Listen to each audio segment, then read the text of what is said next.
The sun is shining, palm trees sway, and there is buzz in the air on the campus of Florida Atlantic University, where tonight we get to watch some good old NCAA softball between two rock-solid programs. Hello, Owl Nation. We are live from Joyce Field at FAU Softball Stadium, where tonight the Owls of Florida Atlantic will look to get back in the win column here on day one of the Joyce Classic. Tonight, they welcome in the Kansas Jayhawks out of the Big 12, who are coming off of 3 straight wins in the Fonseca Memorial Tournament, their last 2 wins coming by way of the run rule. We welcome you to this edition of FAU Owl Radio on YouTube. Join alongside my partner in crime is Chris Talt, and I'm Nathan Korst. Happy to have you with us here on a beautiful Thursday evening from sunny Boca Raton, Florida.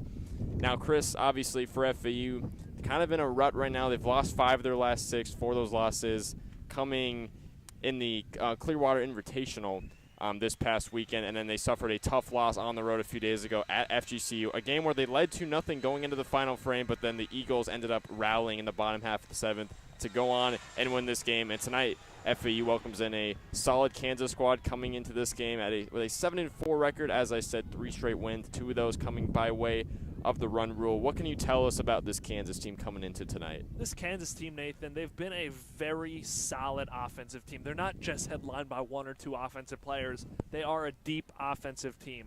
Whether it's Presley Limbaugh, she will be starting out in center field. She was the 2025 Big 12 Defensive First Team Conference. She's hitting .323, has scored 12 runs. Her 8 walks lead this Kansas team.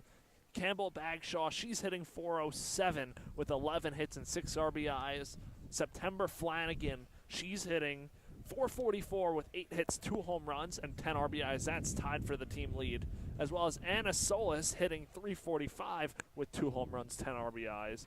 I also have Ainsley Linduff, who's hitting .500. That leads this Kansas Jayhawks squad. She has a homer and 9 RBIs. And then Ella Boyer, who has 2 home runs, 9 RBIs. She'll be playing tonight as a designated player. So Kansas, a very deep team.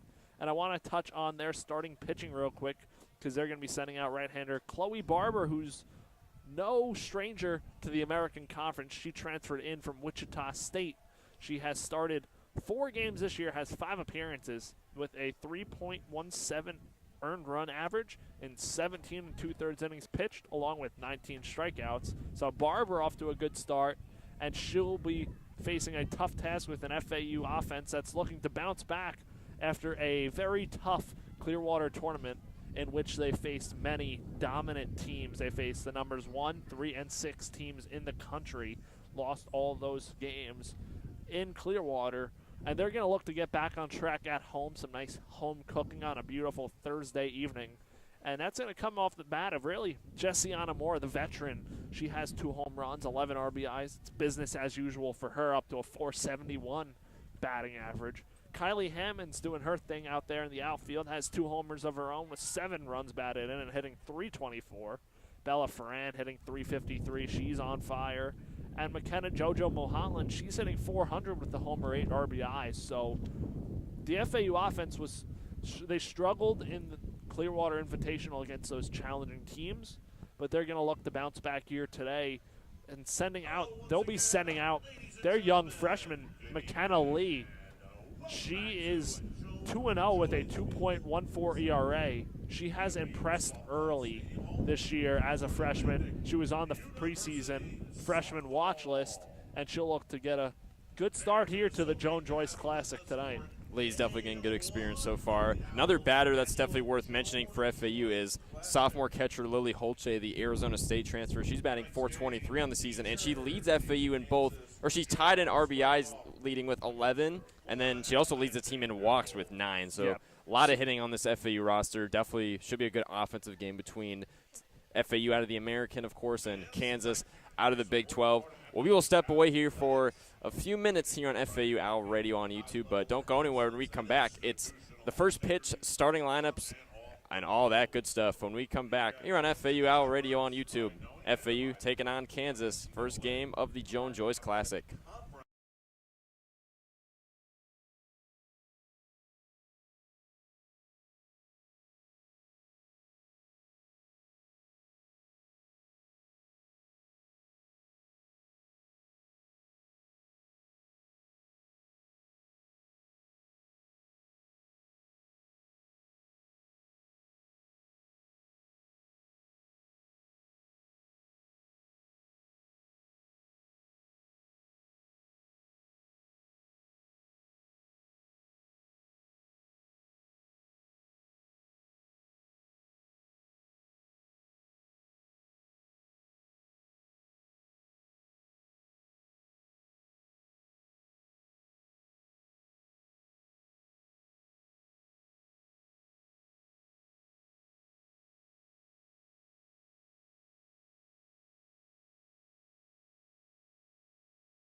Yeah, warm-ups are a lot quicker now.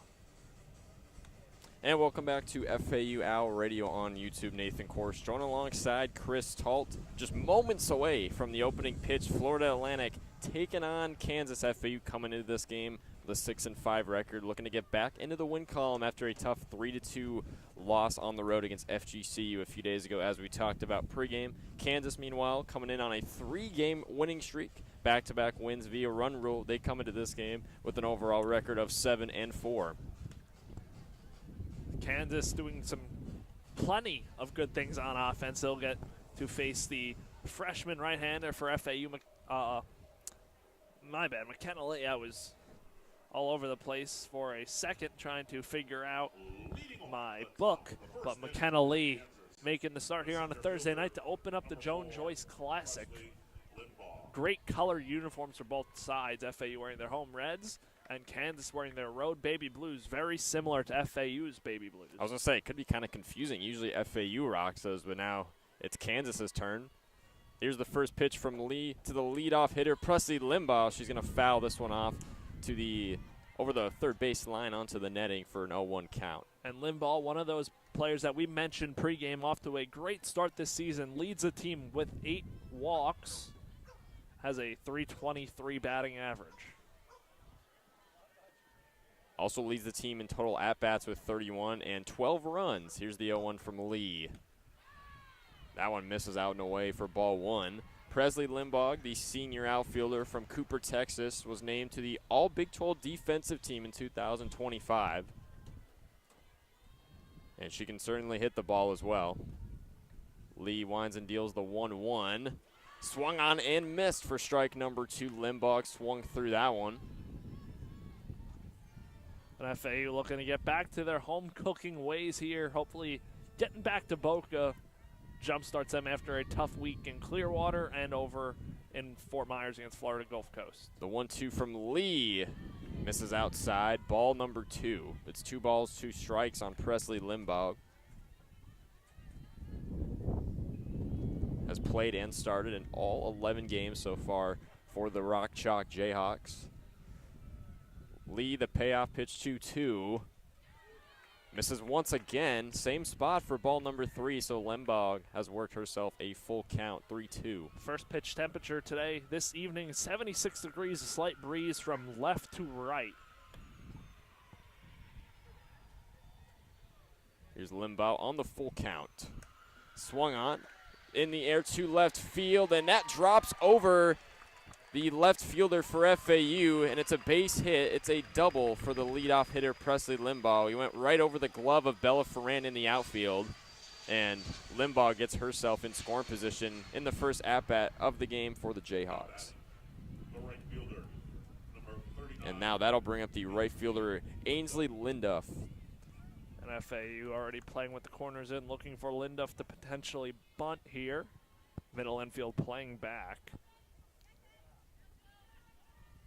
Lee, the first pitch to Linduff on the way.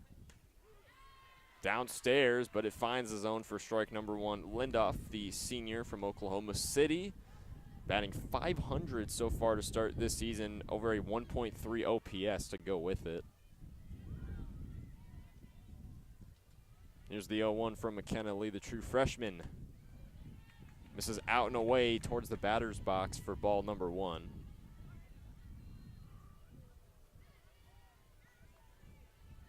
Much better weather here than it was our last broadcast for FAU softball, Nathan. Don't you agree?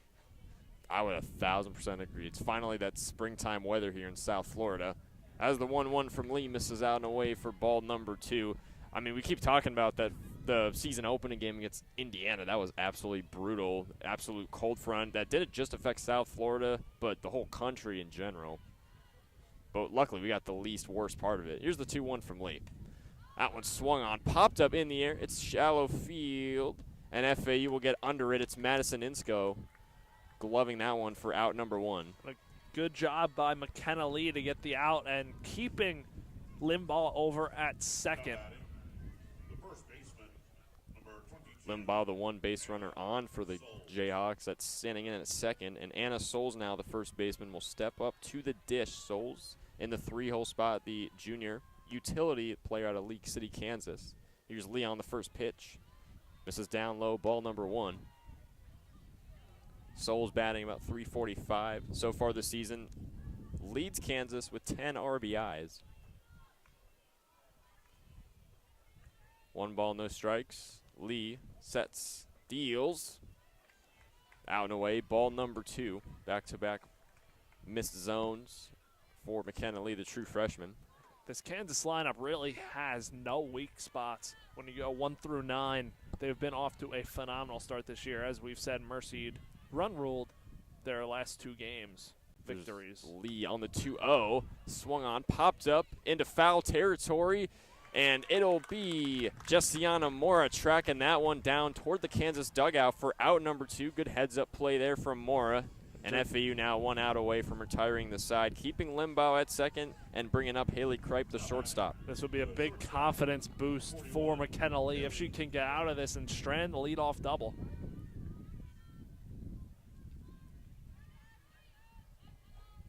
Sun's starting to set here in Boca Raton. Lee, her first pitch to Kripe. Misses outside, ball number 1. Limbaugh still standing in at second base, as you said, from that leadoff double, looking to strand her. 2 outs away. FAU played Kansas last year in the Paradise Classic. This now with the Joyce Classic. Lee, the 1-0. That one swung on, drops into the gap in left field. And that's going to bring Presley Limbaugh home from second. So a 1-run single for Haley Kripe, and it's a 1-0 Kansas lead here in the top half of the first. Back to what I was saying, Nathan. FAU played Kansas last year in the Paradise Classic to open up the season. FAU defeated the Jayhawks by the score of 3-2. They each have a 2-2 record against each other in program history, the Owls and the Jayhawks. So a little rubber match here tonight, so to speak. Lee and her catcher, Chloe Yates. All the games have been close. Set final scores by 1 run max, except for an outlier game where Kansas took it 10-0 in 2001. Here's Lee, the first pitch to Boyer. Misses out and away for ball number 1. Ella Boyer, true freshman catcher out of Spring, Texas, went to Oak Ridge High School. This will be her 11th appearance so far this season, batting .276 for the Jayhawks. Boyer's got 2 home runs, so has some pop from the right side. Definitely. Lee delivers the 1-0, misses outside for ball number 2.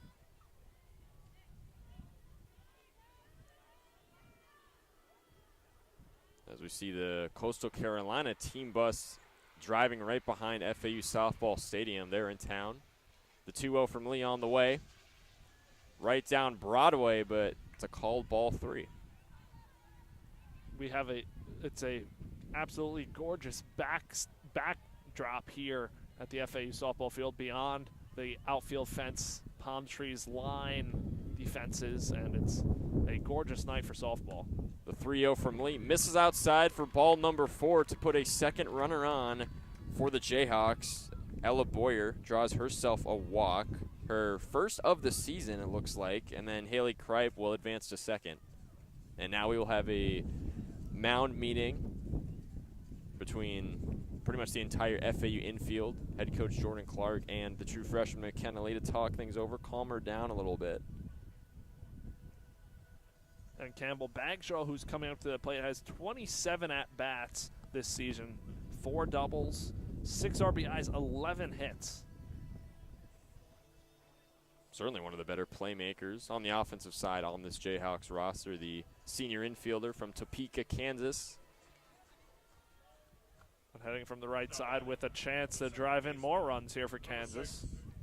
It's a 1-0 lead so far for Kansas. A 2-out situation here in the top half of the first from Boca Raton. Lee back on the mound. Delivers her first pitch to Campbell Bagshaw. Bagshaw cuts on and misses for strike number 1. Lee trying to get out of this 2-runner jam with 2 outs away, as mentioned before. Lee winds and deals the 0-1. That is upstairs. It's a called ball number 1.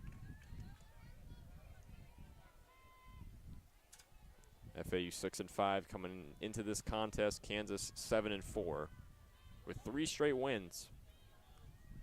Lead the 1-1. Misses outside. Ball number 2. McKenna Lee struggling to find the zone consistently so far. Hopefully that meeting at the mound helped. It's 2 balls, 1 strikes on Bagshaw.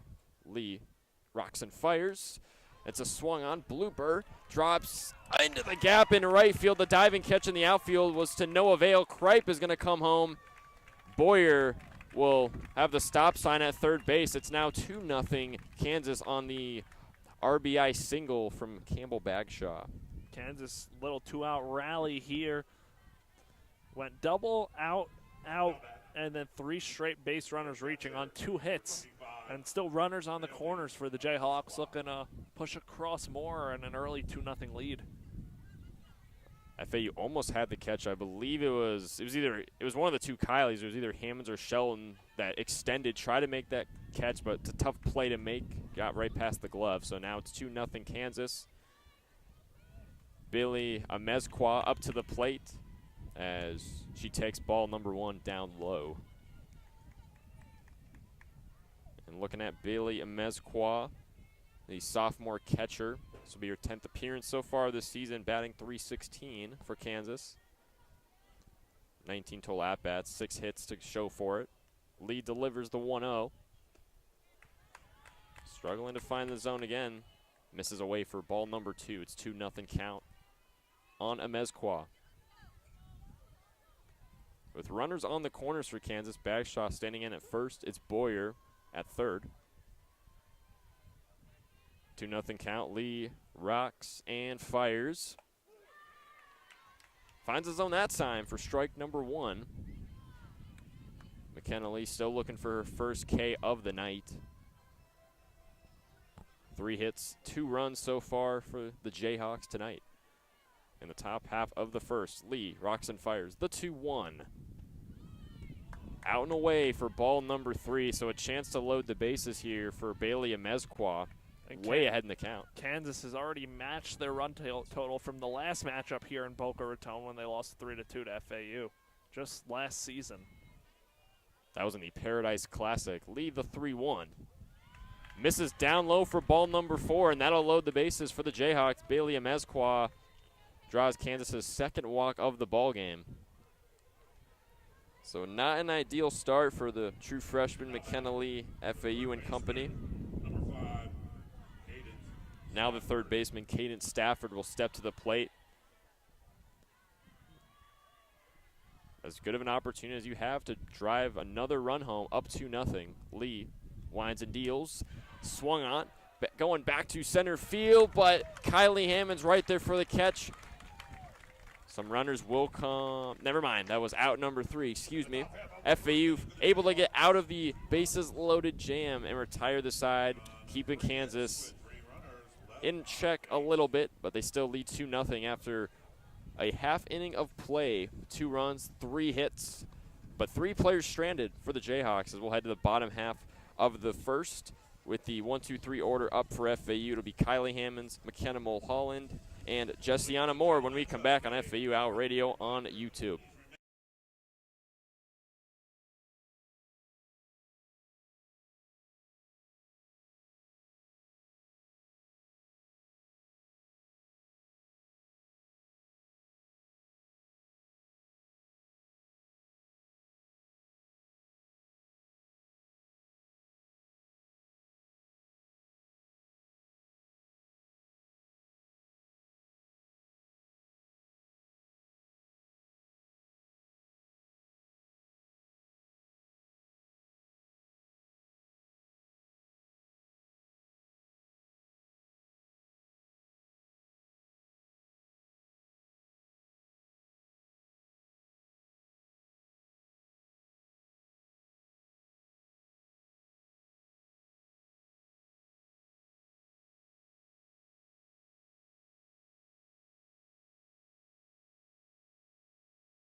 And welcome back to FAU Hour Radio here on YouTube. Nathan Korst, Joan alongside Chris Talt.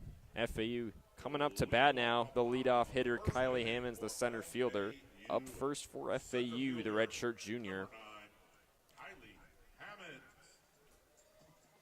He's ranked as the number 24 outfielder coming into 2026, batting .324 for FAU. Looking to get this game started off right on the offensive side of things. The FAU defense was able to hold Kansas to 2 runs. Not an ideal start as the first pitch from Barber is in there for ball number 1. Barber, obviously, as you said pregame, Chris, no stranger to the American Conference, transferred in from Wichita State. Here comes the 1-0 pitch. And that finds the zone for strike number 1. Chloe Barber, the right-handed junior, grew up in Lino Lakes, Minnesota, not too far from where I grew up. The 1-1 from Barber on the way, swung on, foul, tipped over the third base line onto the netting for a 1-2 count.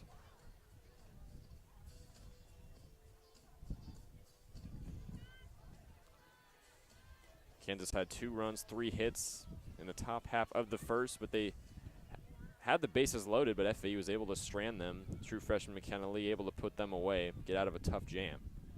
Here's the 1-2-1. Grounded to third. Tried to scoop it over to first base, but it goes over the glove of Anna Souls, and that'll be a leadoff double for Kylie Hammonds. Last year when Chloe Barber faced Florida Atlantic in March, she went 4 innings pitched, gave up 4 hits, 4 earned runs, 6 walks, so she struggled with the control. 2 strikeouts and 2 hit by pitches as well. So last time on this mound here in Boca, Barber had a tough outing, looking to bounce back here, second time against the Owls.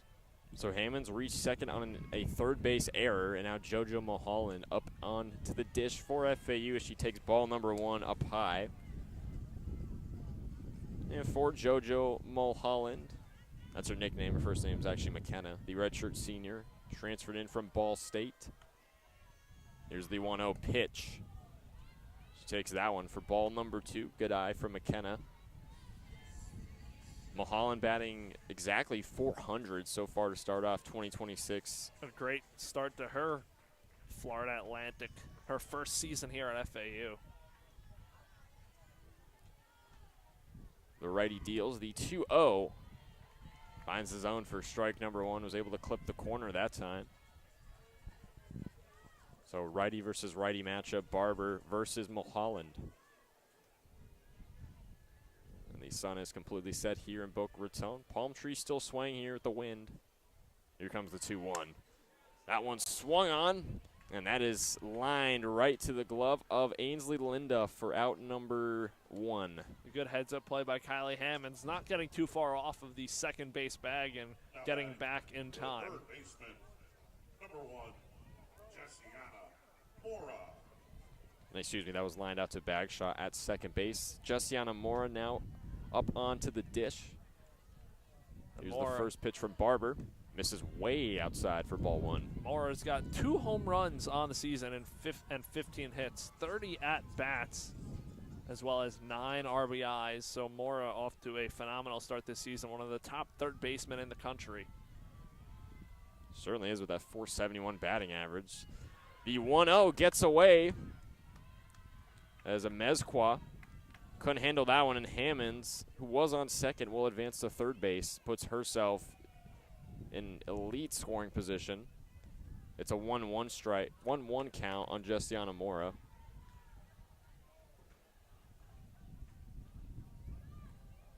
Hammonds, of course, reached second via that third base error just a few minutes ago. So defense not off to the hottest start for Kansas. 2 errors so far.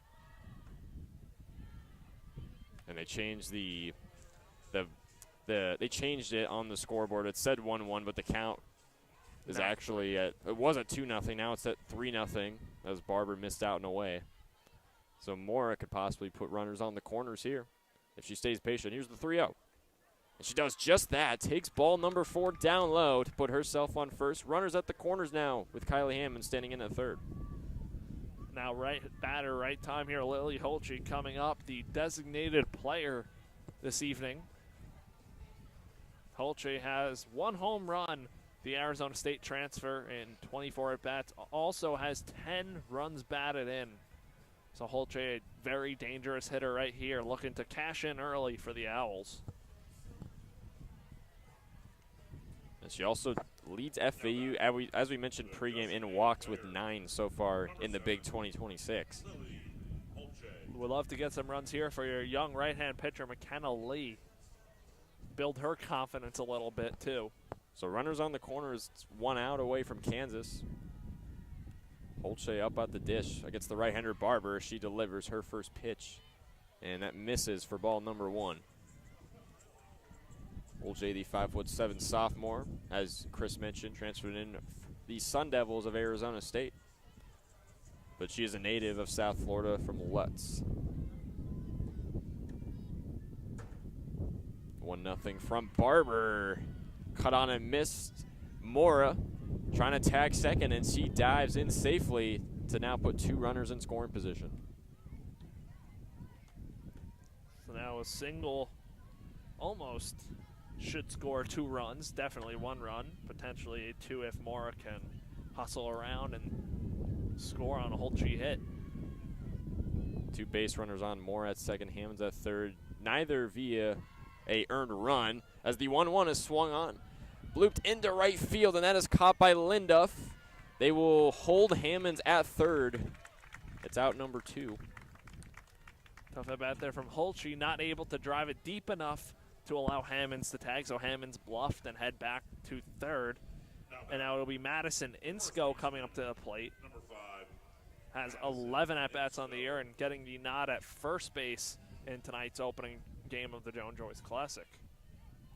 So now it's a 2-out situation with 2 runners in scoring position. Insco will need to come up big here if she wants to drive a run home, as she fouls the first pitch off behind the plate onto the netting for strike 1. It's Mora at second, Hammonds at third, Insco at the dish, the right-hander against the righty Barber. The Wichita State transfer. Rocks and fires the 0-1. Down Broadway, finds the zone for strike number 2. The Kansas fans traveled here. Jayhawks, as we mentioned, were in Tampa before this, so making the trip across the state to Boca Raton. And Kansas travels in a lot of sports very well. The 0-2 from Barber misses downstairs for ball number 1. Certainly a lot of dedicated fans, as you said, Chris. Large fan base across all sports, really, for Kansas, especially basketball. Men's basketball doing really well right now. True freshman Darren Peterson in the games he's played, at least. Here's the 1-2 from Barber. That misses for ball number 2. So deuce is wild here. 2 balls, 2 strikes, 2 outs for Madison Insco. With 2 runners in scoring position, it's Mora at second, Hammonds at third. Let's see what she'll do here with an even count. Barber sets and deals. Swung on, but into foul territory in deep left field, so we'll do it again at a 2-2. Good job from Insco, staying alive on that pitch, nodding her head. Sees it well right now, just trying to square one up, put it in play. So how will she play this 2-out situation, 2 balls, 2 strikes? The payoff pitch from Barber on the way. Swung on, grounded into left field. That gets past the shortstop. 1 run comes home for FAU. A second one does as well. Hammonds and Mora both score off of an RBI single. It's Madison Insco tying this ball game up 2-2 against Kansas in a big way in a 2-out situation. Like you said, a big 2-out hit for Madison Insco with 2 outs, battled at the plate, put the ball in play, and roped it past the shortstop Gripe. There you get Kylie Shelton, another one of those dangerous FAU bats. Hits from the left side. Shelton, the right fielder, going against the right-handed Barber. Native of Lexington, South Carolina. First pitch is swung and gets right past the mound, up the middle, in for a two-out single Kylie Shelton right off the bat, putting herself at first. Insko advances to second. And FAU responds right back after letting up 2 runs in the top half, matching that and looking to push across another few runs here with 2 gone. We know this FAU team can really, at any time they want, they can grab a game by the reins, at least on the offensive side, and drive runs home. Barber, her first pitch to Chloe Yates, who's now up at the dish as she takes ball number 1. At least from what we've broadcasted together here for FAU softball over these last 2 years, if there's one word that sticks in this FAU softball lineup, it's relentless. It's nonstop. I don't think I could think of a better word than that, Chris. Barber on the 1-0. Misses downstairs for ball number 2. Chloe Yates, not the best start to the season for her, batting just 143 in 21 total at-bats, but good spot right here to drive in more runs, as you said, Chris, for Florida Atlantic. Good sign from Yates. Although she's struggling, she was music being played here during this mound visit by Kansas. She's rocking her head back and forth, seems loose, so always good to be loosey-goosey at the plate. You don't want to be stiff. And Chloe Yates looks relaxed at the plate. Yes, she does, Chris. And she's way ahead in the count. 2 balls, She had no a strikes. great year last year, too. She did. Looking to bounce back so far. Drives the 2-0. Popped up in the air into deep left field, and Taya Pitts will settle under that one in the outfield for out number 3. But a good response inning, as you said, Chris, for FAU, tying this ball game up 2 runs to 2. It's 2 runs, 2 hits. But Kansas will strand 2 FAU runners here as we'll head to the top half of the second. For Kansas, it'll be the 9-1-2 in their order. Taya Pitts, followed by Presley Limbaugh and Ainsley Linduff. Due up for Kansas when we return on FAU Owl Radio.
And we're back on FAU Hour Radio here on YouTube. Nathan Korst, Joan alongside Chris Talt. Just moments away from beginning the top half of the second, but we do have an early pitching change for Florida Atlantic, and it's someone that we've seen in this game already, senior Madison Insko, the utility player. And Insko had the big 2-run single in the last half inning, so going to work on the mound here and help herself out in this one. As the McKenna left Lee. fielder, the left fielder Taya Pitts stepping up to the dish for the Jayhawks. It's the bottom of their order.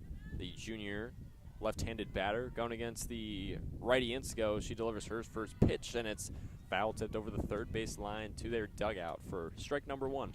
Insko this year on the mound, 3 appearances, 1 start, 1-0 record, a 3.50 ERA in 10 innings pitched, has 2 strikeouts. So more of a contact pitcher.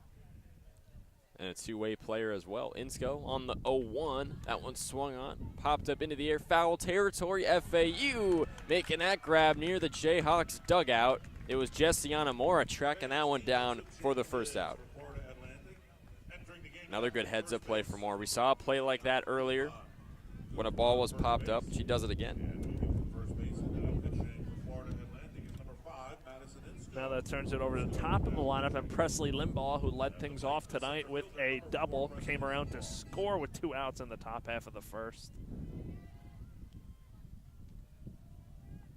The first pitch from Insko That misses down low for ball number 1. So yeah, Limbaugh, 1 for 1 so far on the day. Had that leadoff double, as you said.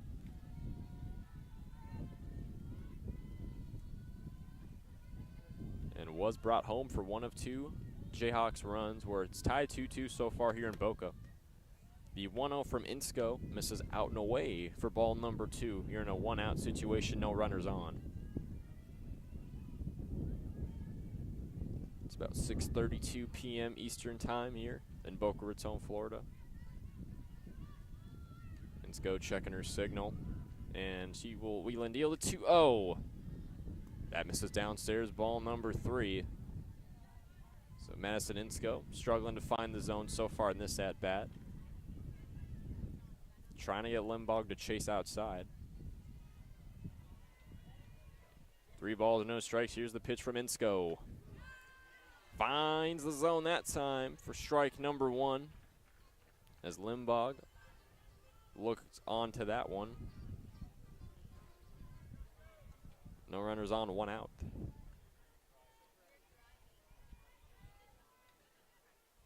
Insco rocks and fires the 3-1. Cut on and miss. Strike number 2 is Presley Limbaugh. She wanted a piece of that one. As we're here at the top of the Kansas batting order.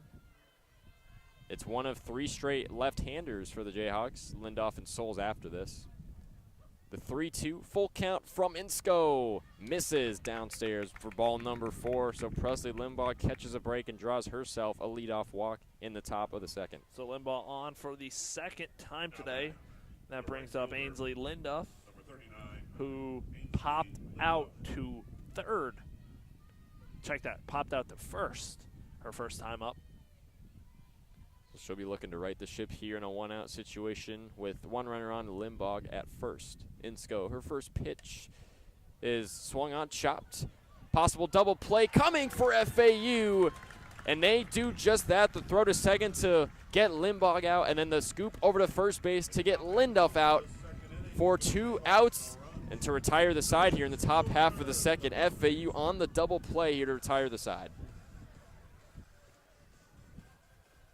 So in that inning for Kansas, it's no runs, no hits, based off that walk from Limbaugh. And we'll go to the bottom half of the 2nd for FAU. Due up will be Bella Ferran, Destiny Johns, and Kyla Hammonds when we come back on FAU Owl Radio on YouTube.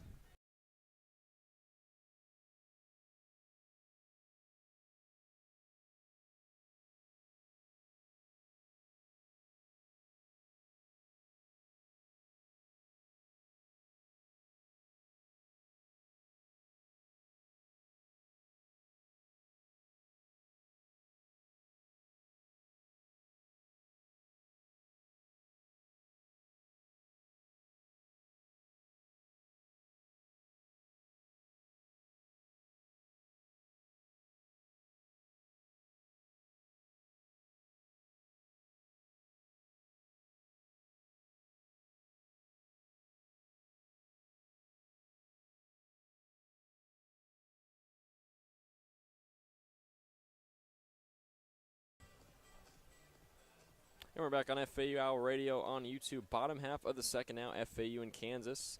And day 1 here of the Joan-Joyce Classic. We're tied 2-2 here in the bottom half of the 2nd. FAU up to bat with left fielder Bella Ferran stepping up to the dish for FAU.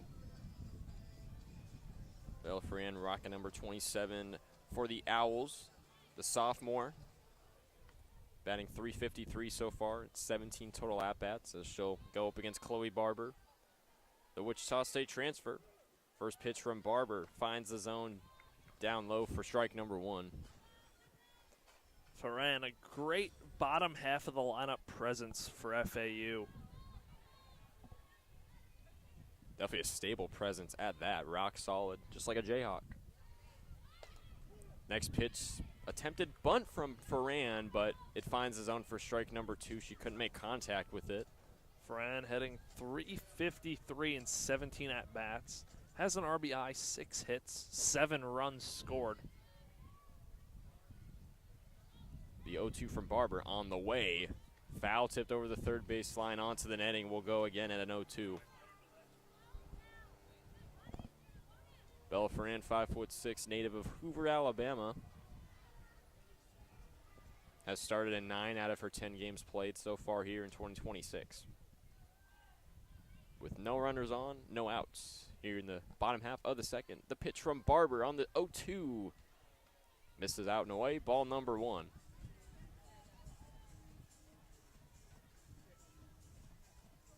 This is the 5th straight right-hander in the lineup for FAU.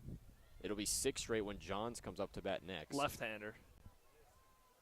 Ferran hits from the left side. As the next pitch is lined out to third base. Caught by Stafford for out number 1.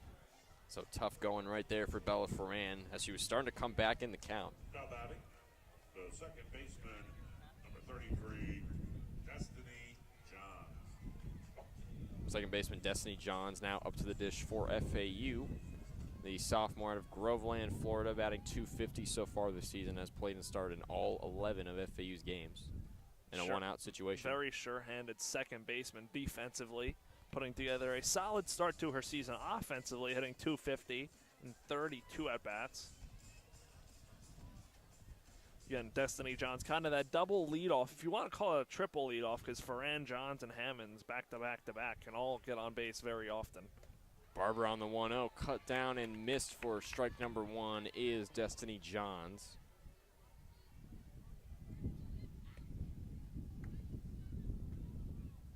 Sophomore utility player can play more than one position. Here's the 1-1 from Barber.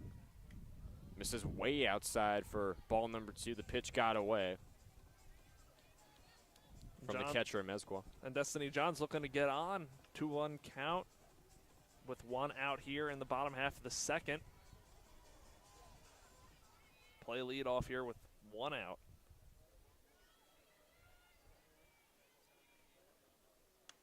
Barber, the 2-1, swung on, fouled over the third base line on top of the Kansas dugout. We'll go at 2 balls, 2 strikes now on Destiny Johns' 1-out situation. I believe, if I'm not mistaken, FAU baseball players are out beyond the left field fence, sitting on the back of a pickup truck like they usually do at these softball games. 2-2 from Barber, swung on, going into left field, but it is a fly out to Taya Pitts, who settles under that one for out number 2. So tough go that time for Destiny Johns, and FAU flips to the top of their batting order, where center fielder Kylie Hammonds will step into the dish, the left-handed batter who not drove in, but she came in for one of 2 FAU's runs. Led off the game, and FAU is part of the lineup with a reaching on an E5, advancing to second on the wild throw from third. First pitch from Parker, check swing, misses for ball number 1. It's 1 balls, no strikes, 2 out situation here, no runners on for FAU as they look to continue the offensive firepower we know this lineup has. Barber on the 1-0. Misses out and away. Ball number 2, Kylie Hammonds staying patient so far, waiting for a pitch that she likes. Very rock solid in the leadoff spot for 4th-year head coach Jordan Clark. 2-0 from Barber, swung on in the air to left center. Back at the warning track is Presley Limbaugh, though, who will settle under that one for the 3rd and final out here to retire the FAU side. In the bottom half of the second, it's 1-2-3 to retire the side. We'll go to the top half of the 3rd for the Kansas Jayhawks.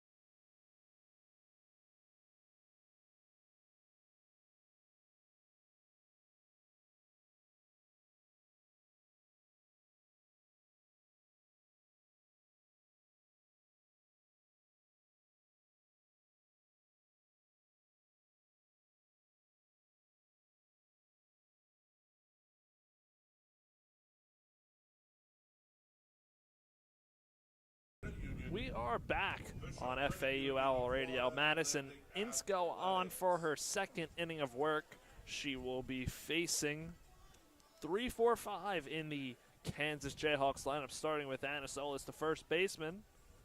Solis popped up to third her first time up. The first baseman, number 22, Anna Solis. And Solis hits from the left side. The righty-lefty matchup between Insko and Solis. Top half of the third inning tied up, 2 runs apiece. As Insko wheels and deals the first pitch of the third. And that's a breaking ball in there for strike 1. Guzman and Mora playing even with the bags at the corners. Mulholland and Johns playing back as the 0-1 pitch is dealt. And it is a fastball that misses outside for ball 1. Yeah, the Owls looking to hold Kansas right here in the third.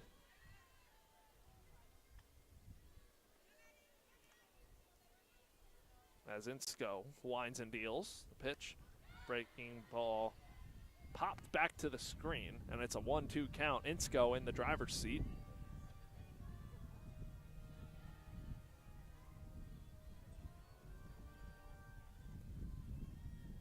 Mora, even at third, creeps in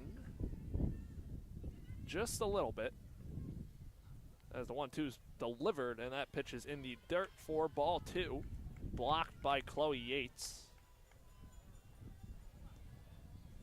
Insko looking to retire the first batter of this inning here in a 2-2 count.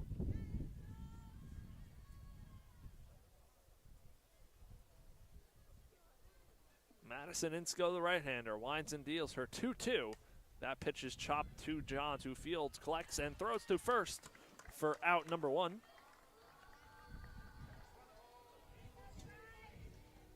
Now that brings up the shortstop, Haley Kripe.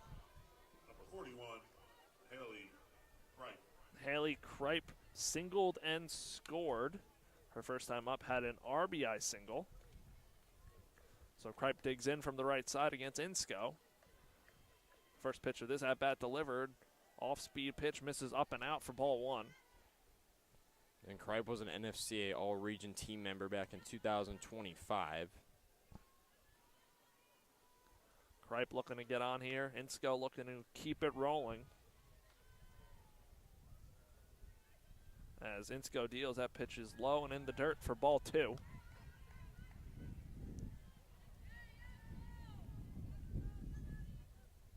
So Kripe ahead here early in this count. 2-0 over Insko. Madison Insko, the NC State transfer for FAU. As she wheels and deals a pitch. That one's chopped foul down the third base side towards the Jayhawks dugout.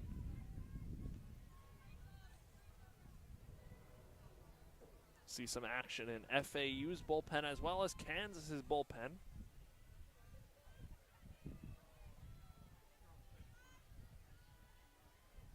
The 2-1 pitch, corners are in, is hit right back at Johns. One hopper, Fields throws to first for out number 2. 4-3 put out. And there are 2 outs here in the third. The designated player, number 2 outs 75, back-to-back, ground outs to second for Kansas so far. Now that brings up, Ella Boyer walked, reached up to third in the first inning.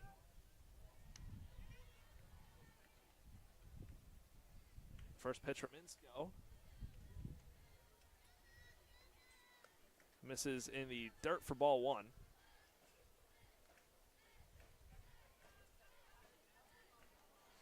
So a 1-0 count.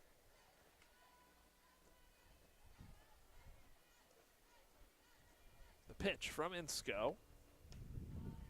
Misses down low for ball 2. And a 2-0 count on the 5-hole hitter designated player, Ella Boyer. Corners playing even with the bags. as Insco delivers. That one is flown out into deep left field. That ball has no chance of staying in the park. It's a solo home run for Ella Boyer. Her third home run on the season gives the Jayhawks a 3-2 lead. Well, much needed home run right there from the Jayhawks to put them back in front. 3-2 now. Boyer, as you said, her third home run of the game. Very good swing, good hit from the true freshman. So now that brings up the second baseman, Campbell Bagshaw. Bagshaw hit a single in the first inning, so she's 1 for 1 hitting from the right side against Insco. 3 runs, 4 hits for Kansas, 2 runs, 2 hits for Florida Atlantic. Insco looking to bounce back from the solo home run with 2 outs. That pitch misses up and out for ball 1. Off-speed pitch.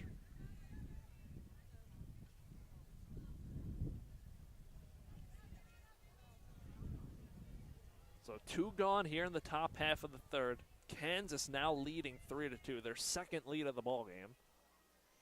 The pitch. Breaking ball misses low for ball 2. After 3 straight retired, Insco surrendered home run. And a 2-0 count. The pitch. That one's rocketed foul over the FAU dugout, hits a palm tree, and it's a 2-1 count. The chances of that happening are lucky that caught a palm tree, or else it probably would have been heading into the parking lot. So 2-1 here, 2 gone, 3-2 Kansas. Insco delivers. Breaking ball popped foul into the net behind home plate. And Insco coming back here after being down 2-0. Ties up this count at 2 apiece. Yeah, Deuce is wild, Chris. Good battle here between Bagshaw and Insco, looking to continue her stellar night so far. Insco 1 pitch away from getting out of this half inning. She winds and deals a 2-2. That one is chopped to Destiny Johns, who throws to first in time for out number 3. Johns a busy inning over at third. 3 ground balls, 3 outs. 1 run retired, a home run off the bat of Ella Boyer.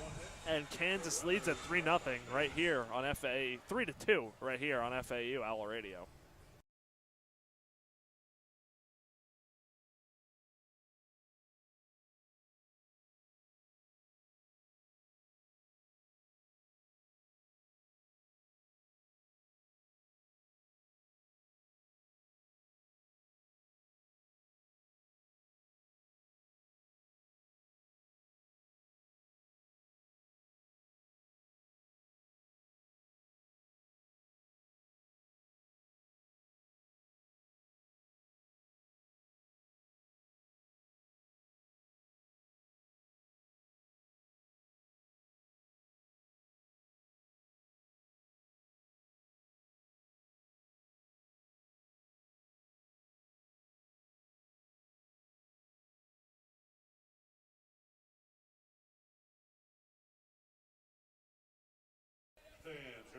We are back on FAU Owl Radio. Kansas making their first pitching change of the game, bringing in right-hander Kaylee Washington, a sophomore from Topeka, Kansas. Washington graduated from Santa Fe Trail High School. This will be her 7th appearance so far in 2026. She started 4 of her 6 games played with a 1-1 record, 3.37 ERA, a little over 18 innings pitched, and she's got 10 Ks so far on the year, Chris. So Washington on in relief, the second pitcher of the ball game for the Jayhawks. And it'll be 2-3-4, starting with McKenna Mulholland, who lined out to second in her first at-bat. The righty-righty matchup. As Washington deals, Mulholland takes a strike right down the middle and an 0-1 count. And Mulholland, Moore, and Holche, arguably, you could make the case, the best 3 straight in the lineup for FAU, at least most consistent, best hitting. So the 0-1 pitch misses outside. Good take by Mulholland and a 1-1 count.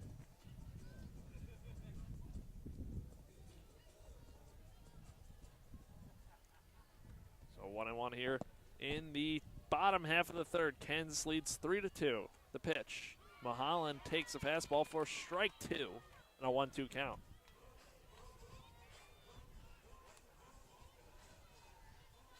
Looking to set the table for the middle part of this order. Mulholland down 1-2. The pitch. Fastball taken way up and out for ball 2. Washington looks like he's with a little extra speed on it compared to the last pitcher in Chloe Barber. As Washington deals the pitch. Hit to shortstop, ranging over his Kripe. She fields, throws to first for out number 1. And Mulholland retired. She's 0 for 2. That brings up Jessiana Mora, walked and scored one of FAU's 2 runs. Also had a stolen base. And Mora will look to kind of retire the trend of ground balls we've had in the last few at-bats from either side. So the lefty-righty matchup. Pitch misses low and out for ball 1. Check that. That was called a strike. So an 0-1 count. Thought that pitch missed a little low. Damn generous on that call. Washington winds and deals the pitch. Fastball misses out, so a 1-1 count. Jessiana Mora looking for something for the Owls. 1-1 with 1 out. Washington wheels and deals. That's off-speed pitch, misses down low. Good leave by Mora, and a 2-1 count. Again, FAU trying to get it going here offensively, down 3-2. The pitch. Fastball misses low, and it's a 2-1 count. 3-1 count, make that, on Jessiana Mora. Pitch away from getting on base. The right-hander winds, deals. Mora slaps that one past the diving third baseman Stafford and into left field for a 1-out single, Jessiana Mora.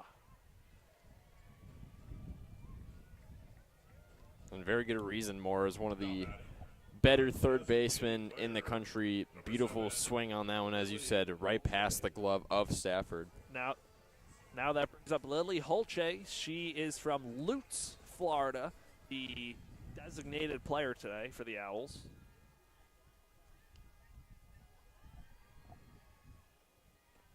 That one is popped foul and into the parking lot. Heads up Nathan's car. And an 0-1 count. I was going to say, my car is headlined right in the front row. Someone's car horn is going off with no stopping in sight. Oh, never mind. It stopped. So an 0-1 count on Holche as she takes for ball 1. Runner on first is Jessiana Mora with 1 out. Mora, the tying run, and this one standing on first. In the righty Holche and Lute. As that one's popped up on the infield, moving under it is Souls, and she drops it. She dropped it right past the running Lily Holche, who was tagging for first right there. Unfortunate slip up there for the Kansas infield. So Holche gets a second opportunity here, looking to make Kansas pay for that mistake. Moore still on first. And a 1-2 count on the Owls' 4-hole header. As Holche and Jordan Clark chatting things up for a second before she steps back up to the dish. Getting herself loose here. So 1-2 count. Back into the batter's box. Washington delivers. Fastball misses up and out for ball 2. Good take by Lily Holche.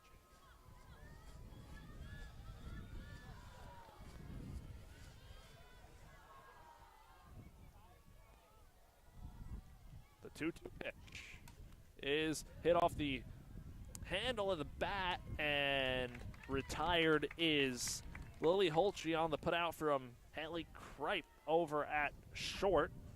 And there are two gone here. Advancing to second is Jessiana Mora. And that brings up Madison Insko.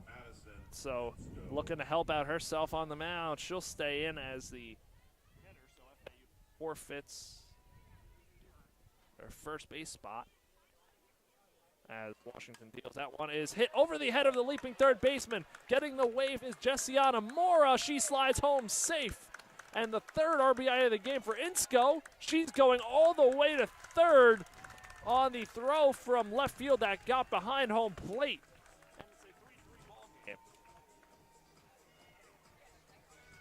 And probably a good thing that that swung on and missed from Holtje didn't quite have enough power, because FAU avoided that double play that allowed Moore to get to second in scoring position, and then Insko able to drive in that one, run right there to tie the ball game, as you said, Chris. So Insko hits a single, advances to third on the error. Number 16, Kylie Tied this one up. Left hand swinging. Box looking to give the Owls the lead. That is hit by a Shelton's hit by a pitch. And she reaches runners on the corners now.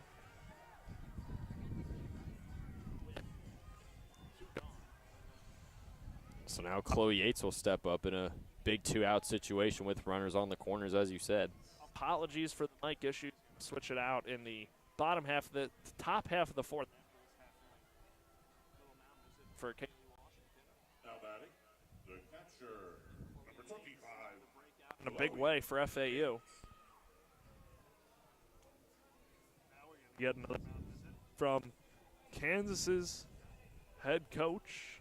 That is Jennifer McFalls, her 9th season at the helm in Lawrence. Big spot here. Grab their first lead of the ball game.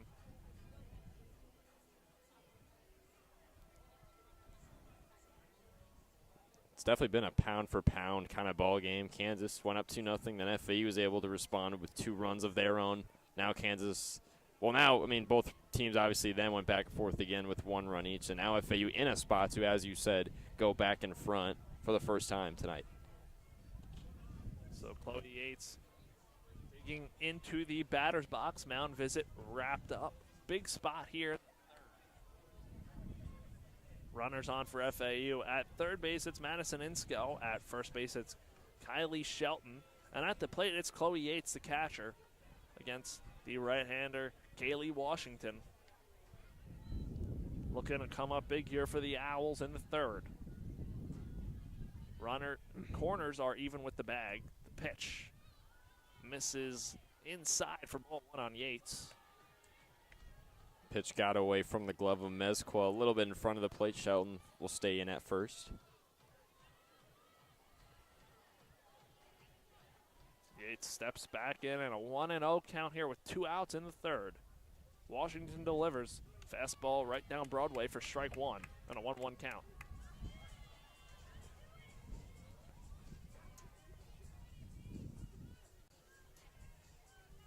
So FAU looking to cash in here with a big opportunity. The 1-1 upstairs for ball 2. Now Yates ahead, 2-1. 3 runs, 4 hits for both teams. Kansas 2 big errors.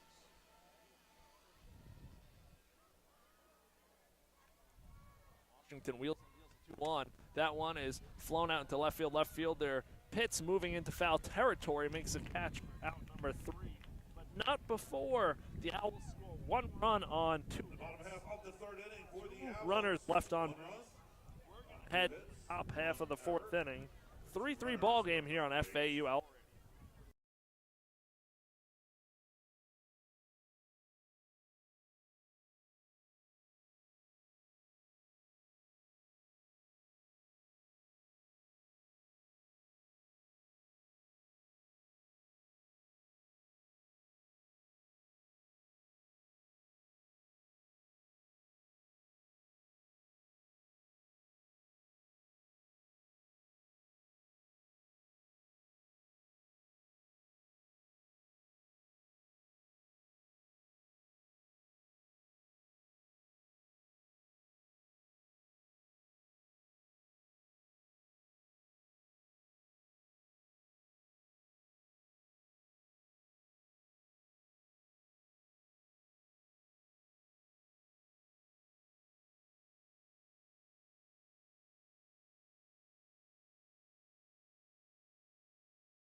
We are back on FAU Owl Radio. Hopefully our mic issues are solved. It came from me. I think Nathan tampered with my headset.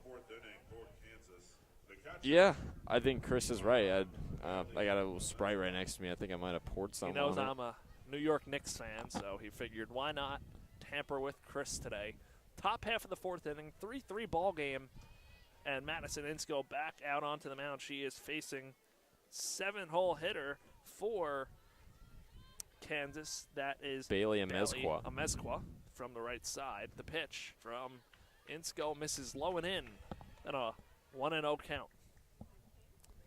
Bailey drew herself a walk in her last time out, as we got a little Yates and Insko just talking things over in front of the plate for a moment. Insko on the mound for her second inning of work here.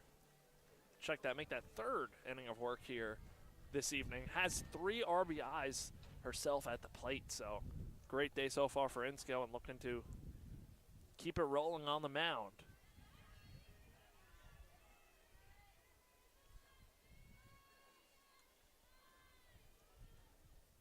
Insko lines and deals the 1-0 pitch to Amezcua. That one misses outside, and a 1-1 count. A 2-0 count.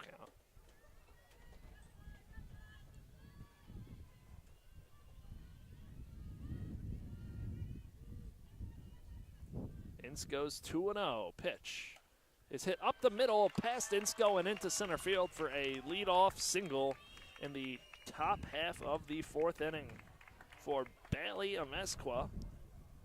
And that brings up Caden Stafford, the third baseman. She's 0 for 1 with a fly out to deep center field. That ended the first inning for Kansas. So Stafford will, looks like it might not be Stafford. The Kansas coach is talking to the home plate umpire. Some sort of change was made.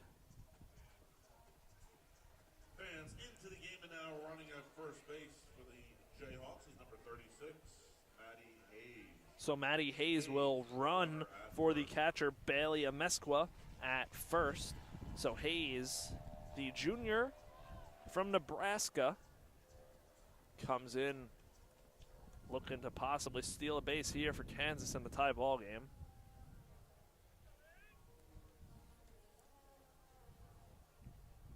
So Hayes at first, and Stafford coming in from the right side, and then FAU makes a pitching change. Lots of stuff going on right now. Pitching change for FAU, bringing in graduate student Ainsley Lambert. Lambert, 6 appearances this year, 1 start, 1-1 record, 10 1/3 innings pitched with 7 strikeouts. So now Lambert on in the game, and moving back to first is Madison Insko. So Yanni Guzman out of the game. Your attention, please. Again, lots of stuff going on here, Nathan. Number 18, No doubt. Ainsley And it Lambert. happens quick in softball. Now pitching. And because we haven't done it yet, let's take a second to highlight the umpires for tonight's game. The home plate umpires, Matt Johnson. First base is Bill Gattuso, and at third base is Jason Kemper. As Lambert warming up here. Runner on first, nobody out. Maddie Hayes pinch running for Bailey Amezcua after the leadoff single.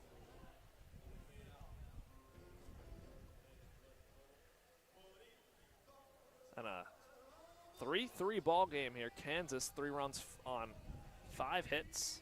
FAU 3 runs on 4 hits. Again, 2 big errors for Kansas, leading a few FAU runs. So FAU has done a good job capitalizing and making Kansas pay. Now batting. Now Caden Stafford Number 5. steps in from the right side. Stafford again flew out to center her first time up. Deep center field, took it to the warning track.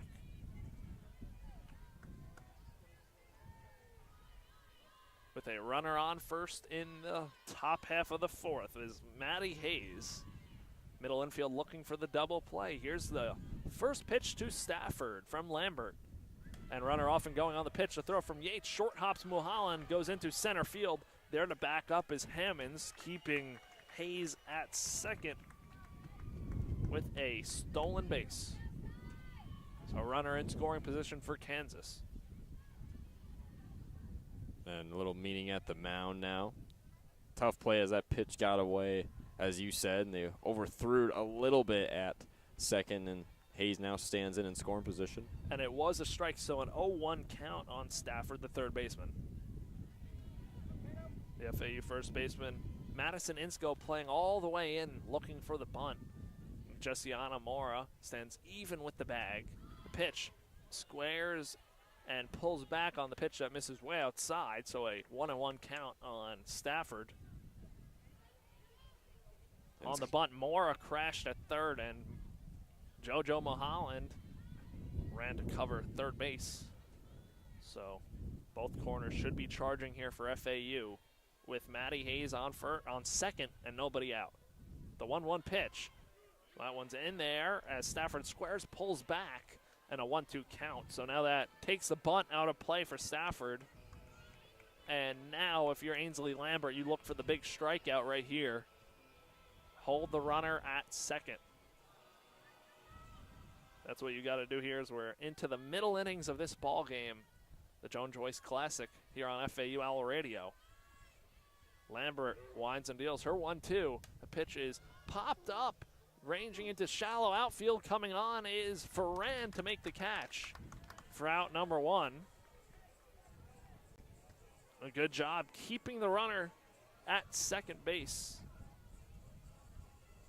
That's the best thing you can do in this situation. Still need 2 more outs to retire this side, but Owls in a decent spot right now. So now that brings up Taya Pitts. Pitts popped up to third base, foul territory her first time up. This is her second at bat, so she's 0 for 1. The left-hand swinging left fielder.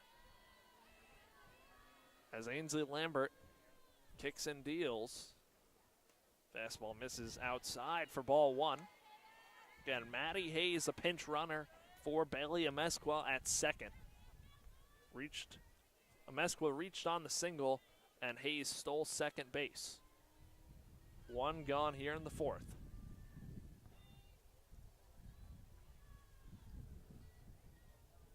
Lambert winds and deals. That pitch, breaking ball, misses low for ball 2. And the 9-hole hitter, Taya Pitts, in a good spot. 2-0 count.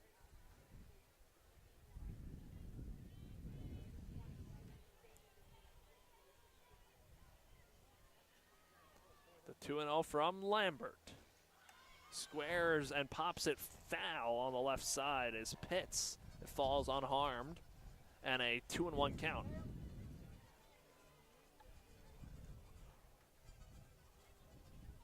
Again, locked in a 3-3 ball game here. Jayhawks Owls, game 1 of the Joan-Joyce Classic.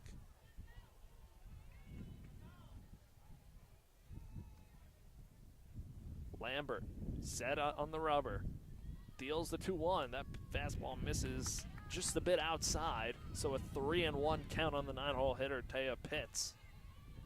This is the one and only game for FAU today. Tomorrow they'll have themselves a doubleheader against UMass at 1:30 and Southern Indiana at 6:15.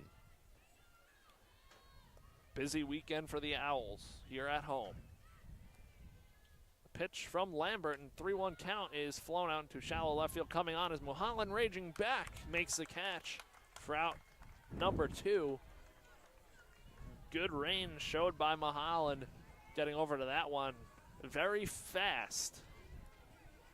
So FAU forces back-to-back flyouts, and that now flips the batting order for Kansas.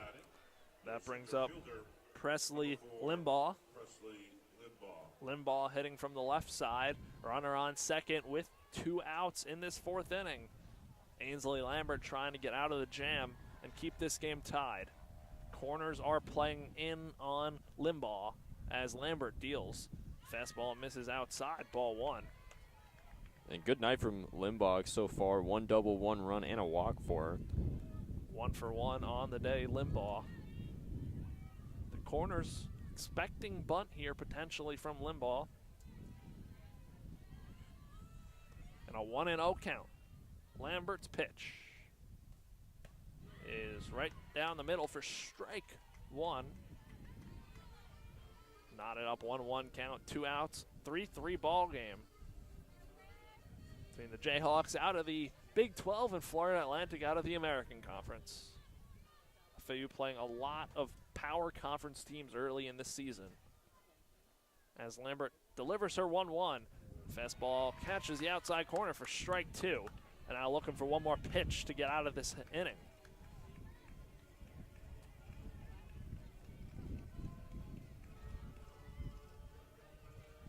So 1-2 count between Lambert and Limbaugh. The righty-lefty matchup. The FAU corner still playing in as Lambert kicks deals. Pitch misses on the outside for a ball on a 2-2 count.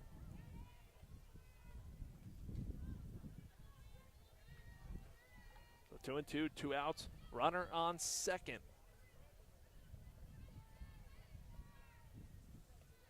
As Lambert deals it, and that one is slapped to Mulholland. She throws to first for out number 3. FAU out of the inning, stranding the leadoff single. Hayes advanced to second, and Kansas leaves one runner on, 1 hit, and 1 runner left on base. We're going to head to the bottom half of the 4th inning here on FAU Owl Radio in a 3-3 ball game between the Jayhawks and the Owls.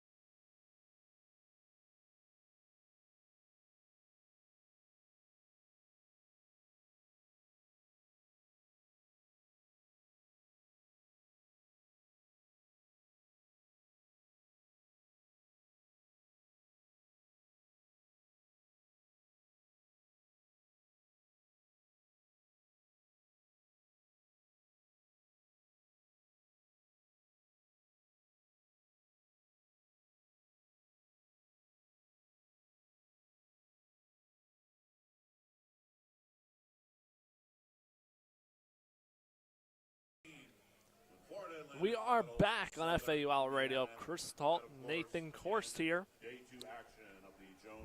In a 3-3 ball game, it will be Kaylee Washington, the right-hander, back out on the mound for the Jayhawks, and she will be facing 8, 9, and top, starting with Bella Ferran, Destiny Johns, and Kylie Hammonds.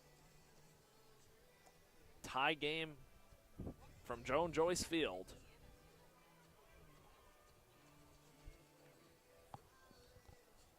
So left-hand hitter Bella Ferran, who is 0 for 1, steps up to the plate. Third baseman Stafford playing in, looking for the bunt. Everybody else playing back. The pitch slapped foul into the batter's box for an 0-1 count off of the catcher Amesqua. And the right-hander ahead here, 0-1.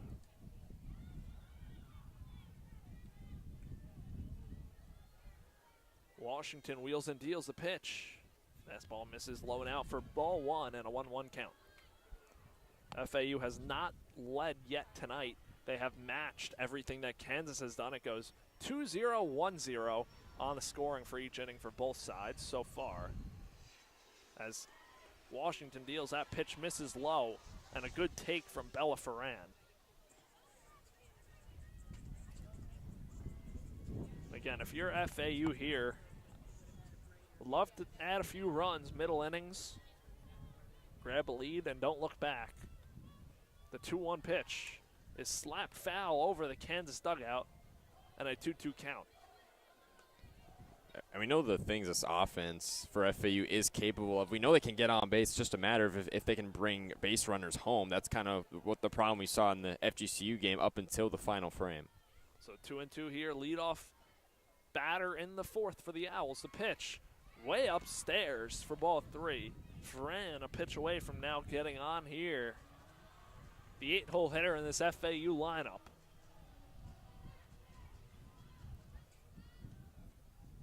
So 3-2 count from Washington to Ferran. As Ferran pops that one foul out of play over the left side, staying alive, putting together a good at-bat against Kaylee Washington. Again, Washington so far in this one, 1 inning, 2 hits, 1 earned run, 22 pitches. Washington deals the full count again as that one is slapped foul, and that one is going to get out of play over the left side towards the Kansas bullpen. And again, Ferran staying alive here, battling, driving up the pitch count. Doing a good job so far, looking to play leadoff, get on base for FAU, set the table. Ferran definitely one of those players that can stand in for long stretches and just battle against anybody. Ferran squaring, and she will pull back when Washington delivers. The pitch is chopped right back to Washington on a hop. She throws the first for out number 1, and Ferran retired. So now that brings up Destiny Johns. Johns 0 for 1. She flew out to left in the 2nd inning. So Destiny Johns now the 9-hole hitter for FAU. Steps into the box. The righty-lefty matchup as Washington deals. That pitch is cut on and missed for strike 1.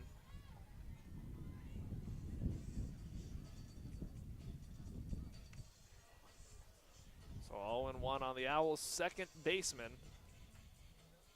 Stafford at third playing in. Here's the 0-1 as that one's hit foul and out of play over the left side beyond the palm trees. And now Johns in an 0-2 hole here has to battle.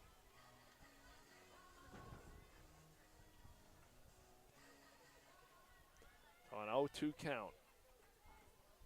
The pitch from Washington is hit foul over the head of the third baseman Stafford. Johns, good job battling there. Took it the opposite way. Just got to straighten it out now. An 0-2 count. We saw Ferran battle. Now Destiny Johns starting to write a similar story. Just hopefully it doesn't end in a ground out. So John steps back in. Her back foot on the back half of the batter's box. The pitch from Washington. Breaking ball. Misses upstairs and a 1-2 count.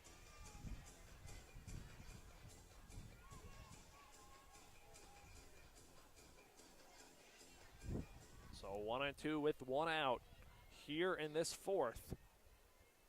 As Washington delivers, that pitch is hit over the head of the shortstop into left field, and Limbaugh lays out, can't make the catch. Johns hustles into second with a 1-out double for FAU. Perfectly placed hit right past the extended arm of Limbaugh in center. Nice little stand-up double to put a runner on for the Owls. And the Owls in business as they turn it over now to the top of the lineup, and Kylie Hammonds. Hammonds is 0 for 2 today. Reached on an error, scored, and last at bat flew out to center field. So Hammonds a chance to give the Owls their first lead of the ball game. And the Kansas defense, Stafford and Souls playing in for the Jayhawks. Middle infield playing back. The pitch taken for strike 1 on the outside corner on Hammonds. Good chance indeed, Chris. A single could definitely bring that go-ahead run home. So 0-1 between Washington and Hammonds.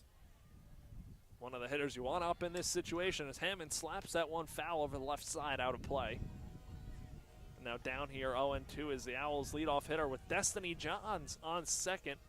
Hit a 1-out double. So 0-2. Hammonds now has to battle here. Down in the count, the pitch. Fastball misses low and out for ball 1. Hammonds took that one all the way.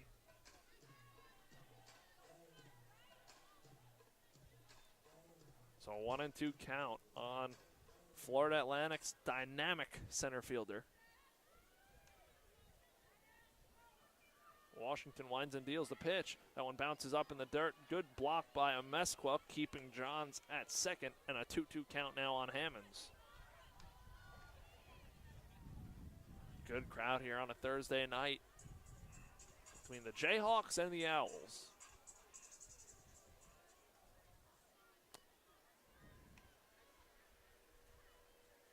The pitch misses outside for ball 3. Hammonds nods her head, seeing it well, battling back to make this full count after being down 0-2 to start.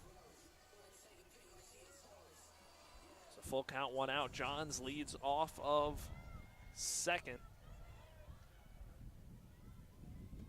as the pitch from Washington comes in, and that one's fouled into the Kansas dugout off the screen in front. We'll stay put right here, full count. Again, Kylie Hammonds battling for FAU. It's what this whole FAU lineup does. We referenced the word relentless earlier on the broadcast, and really is true for FAU. They don't make it easy. As Washington deals, that pitch chopped, fouled, first base side, slow dribbler to the FAU dugout. And we've seen it on 3 consecutive batters. Although Ferran got out, she battled. Destiny Johns battled from an 0-2 count to double. And now Hammond's doing the same thing here, worked it full. Yeah, relentless is the perfect word. This FAU offense, every time they go up to bat, they want it more than the opposing team does. So full count. Washington and Hammonds locked in a battle. Washington steps off, calls time. Now Hammonds will step back into the box as Washington steps back onto the rubber. She deals the full count pitch. Hammonds chops that one to the shortstop off of her glove. Johns rounding third. She's going to score. Hammonds brings in the leading run, 4-3 FAU in the bottom half of the 4th. So FAU cashing in. Kansas making another mistake. That was off the glove of Haley Kripe, the shortstop. And that's going to force a mound visit from Kansas. We'll see what the scoring is on that, as it was hit deep into the hole by Hammonds. So Hammonds gets the hit, advances to second on the error. So that's her first hit of the ball game. And that's the 3rd error of the game for Kansas. Now that brings up JoJo Mulholland, 0 for 2 on the day.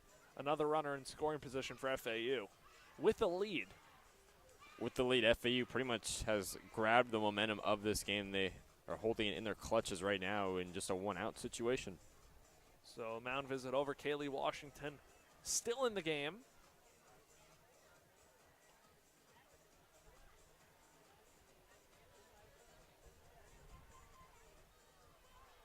And McKenna Mulholland steps in, grounded out to short her last time up. So JoJo Mulholland digs in the righty-righty matchup. Washington deals. Mulholland takes for ball 1. Now for the Owls, runner on second. Kylie Hammonds look to extend this lead.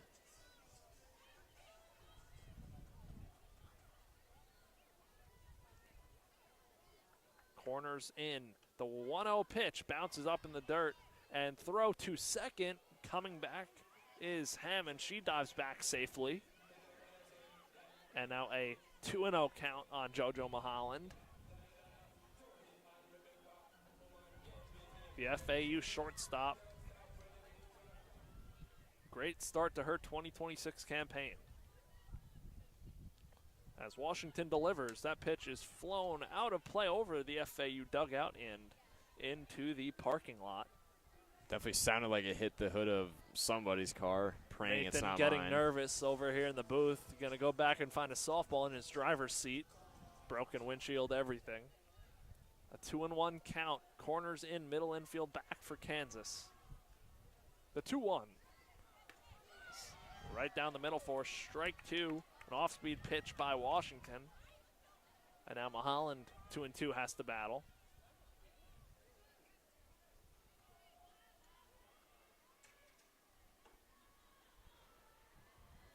The 2-2 pitch is popped up shallow. Center field, caught by Haley Kripe, the shortstop, for out number 2. And staying put at second is Kylie Hammonds. And now you get Justiana Moore in the 3-0 spot, who has easily been FAU's most impressive batter so far this one. Yep. 2 runs scored for Mora, 1 for 1 with a single, a walk. Her first at bat heading from the left side against Kaylee Washington right here. Chance to cash in as Mora takes down low for ball 1. And you can also add a stolen base in there to Justiana Moore's scorecard. She stole second back in her first at bat, or in her first inning. So a 1-0 count on Mora. Middle infield back, corners playing even with the bag. Mora takes for strike 1 and a 1-1 count. Pitch caught the outside part of the plate.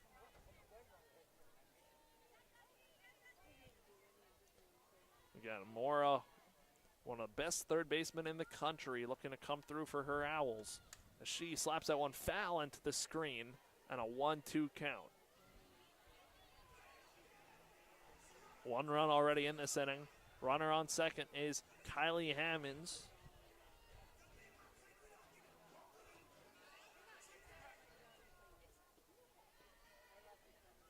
A 1-2 count.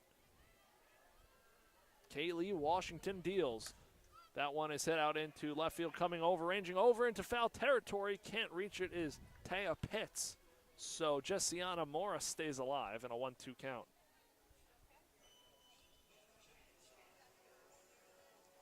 So 1 and 2, 2 outs. And Kylie Hammonds on second. Another battle brewing for FAU here. As you mentioned before, we've seen that back-to-back-to-back here in this inning. FAU does a phenomenal job of battling. Here's the 1-2 from Washington. Pitches up and out for ball 2. So 2 and 2 between Washington and Mora. As Washington deals.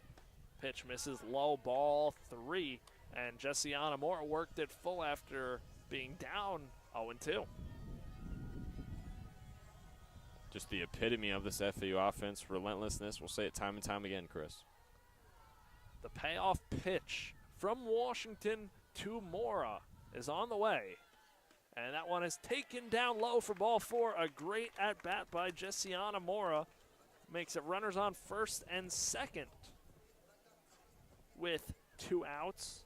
And that brings up Lily Holche, the designated player. Holche 0 for 2. A fly out to right and a ground out to short. Player, number 7, Lily Holche. So Holche digs in from the right side. One of the Owls' better hitters this season so far. The sophomore transfer from Arizona State. Takes the first pitch fastball that misses low. And a 1-0 count. Lots of games coming your way on FAU Owl Radio. FAU versus Iowa baseball, Friday, Saturday, Sunday.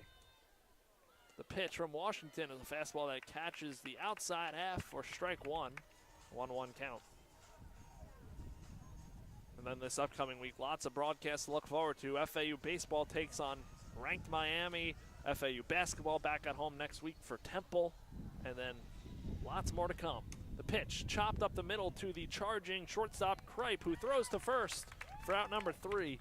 But not before FAU scores 1 run on 2 hits, stranding 2. We head to the top half of the 5th, and FAU leads it 4-3 on FAU Owl Radio.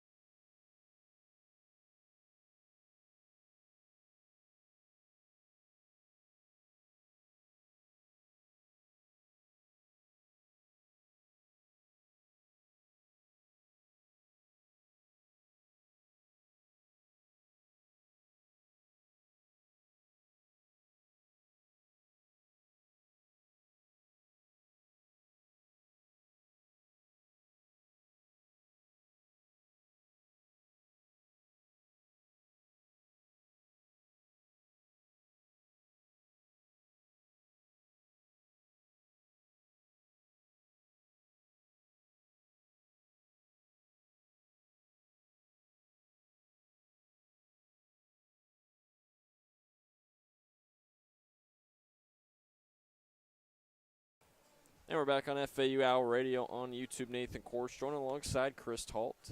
Just moments away from beginning the top half of the 5th inning between Florida Atlantic and Kansas here. Night one, I should say, of the Joan-Joyce Classic. Game one of the Classic for both squads here on a beautiful Thursday evening, just past 7:30 p.m. Eastern Standard Time. Right now, it's FAU leading this one 4-3 over the Rock Chalk Jayhawks. FAU doing a good job battling back, grabbing their first lead last half inning. Now looking to hold the lead with Ainsley Lambert back out onto the mound. Entering the game and now playing third base. And stepping up into the box will be Ainsley Linduff, the right fielder, batting left-hander. Little note, Lily Lowry coming in to play third base in place of Jessiana Mora, who did have a little bit of a limp after the walk last half inning.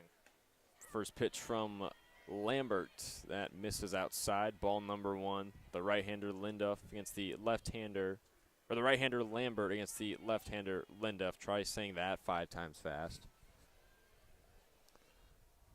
Lambert 1-0. Rocks and fires. Swan belted, fouled over the first base line to make it even 1-1. So if we have any updates on Jessiana Mora leaving the game, we will give it to you as soon as we can. But right now, Lily Lowry into the game for the Owls, playing third base.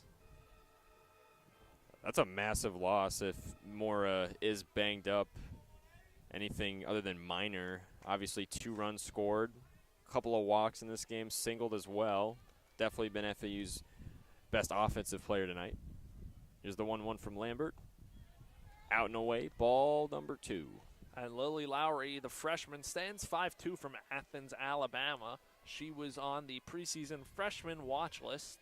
So another one of those young FAU, very talented freshmen in the 2025 recruiting class. The righty Lambert on the 2-1. This is downstairs for ball number 3. So Linduff has worked herself ahead in the count. 3 balls, 1 strikes. No outs, no runners on here in the top half of the 5th.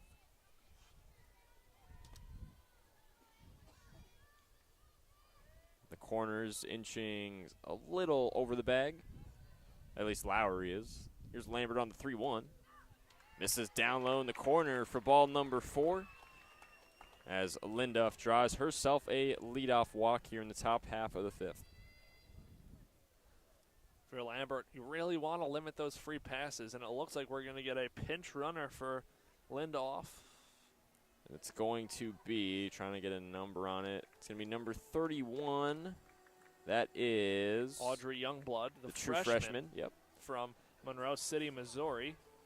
She has had 2 at-bats on the season, 5 appearances this year. 2 runs as well. So Youngblood will now stand in at first instead of Linduff, who drew the leadoff walk just a minute ago. And the first baseman, Anna Souls, now stepping up to the dish, batting left. And coming in is Lily Lowry. She's playing all the way in, looking for the bunt. First pitch finds the zone. Looks like clipped the corner for strike number 1. Lambert looking for her first strikeout of the game in 1 full innings pitched. Almost 20 thrown pitches in this game as she deals the 0-1. This is outside for ball number 1. Souls. Even count. 1 ball, 1 strike.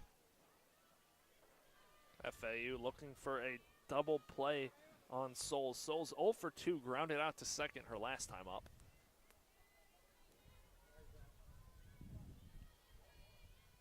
Lambert rocks and fires on the 1-1. This is out and away that time once more. So it's 2 balls, 1 strike. Next on the docket for Kansas, they'll also play 2 games tomorrow, much like FAU. For the Jayhawks, they'll have a game against Villanova at noon Eastern time, and then at 4 p.m. against Southern Indiana right here at Joan-Joyce Field. Here's the 2-1 from Lambert. Swung on, foul tipped over the third base line onto the barrier. So it's 2 balls, 2 strikes even, with Youngblood standing in at first. No outs away.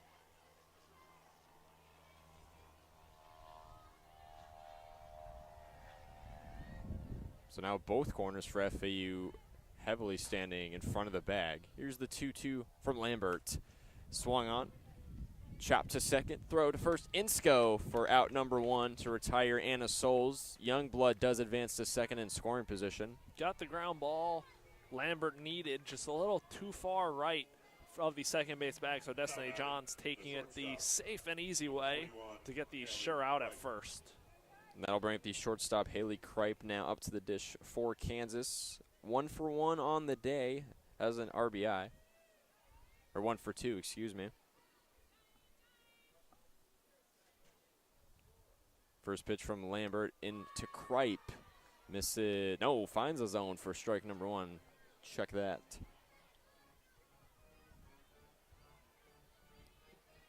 Kripe grounded out to second last time out. 1 out here. Lambert rocks and fires the 0-1.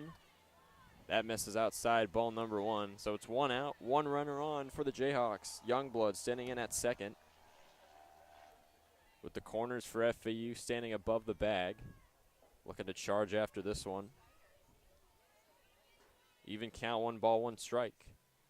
Here's the pitch from Lambert. It's caught on and missed. Strike number 2. Haley Kripe wanted a piece of that one. Couldn't get it. Beautiful fastball in there from Ainsley Lambert. As she's now heading to count, 1 ball, 2 strikes. Looking for that first K of the game. Youngblood standing in at second. Here's the 1-2 from Lambert. Swung on, lined right to Insco at first base. Throw over to second, not in time, but that's out number 2 on the line out.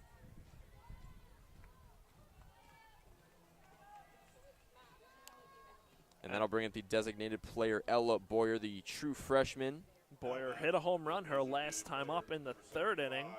At the time, that home run gave Kansas a 3-2 lead. Boyer, that was her 3rd home run of the season. Yes, it was. Very impressive 2026 campaign so far. 2-out situation now. First pitch from Lambert to Boyer, misses outside for ball 1. Youngblood still standing in at second after the line out. It's 1 ball, no strikes, 2 outs.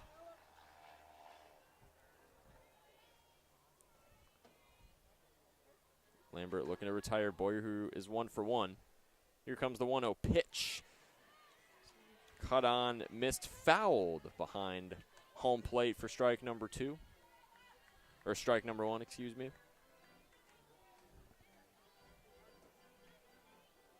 Time is about 7:40 p.m. Eastern Standard Time here in Boca Raton. And locked in a battle here. Good game, 4-3 FAU. 4-3 FAU under the Thursday night lights. Here's the 1-1 from Lambert. That one swung on in the air to left center. Going back to the warning track. It gets over the glove of Hammonds, and that'll score a run. It's Youngblood coming home for the tying run. It's 4-4. Kansas ties this one up in the top half of the 5th. Ella Boyer, phenomenal so far today. Has reached all 3 times. 2 for 2 now with a home run and a double. That double almost got out of here too. Went all the way back to the warning track. Hammonds and Ferran were trying to track that one down, but it got right past Hammond's glove. So now Campbell Bagshaw will step up into the dish, batting right-hander against the right-hander Lambert. So the RBI double from Ella Boyer, bringing what was going to be Linduff, but now is Youngblood coming home for the tying run. First pitch from Lambert misses out and away. Ball number 1 here in this 2-out situation.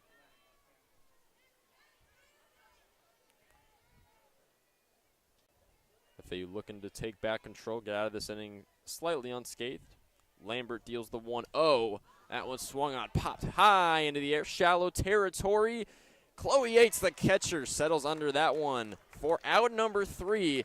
FAU able to retire the Kansas side here, limit the Jayhawks to just that 1 sole run after the RBI double from Ella Boyer that brought Youngblood home.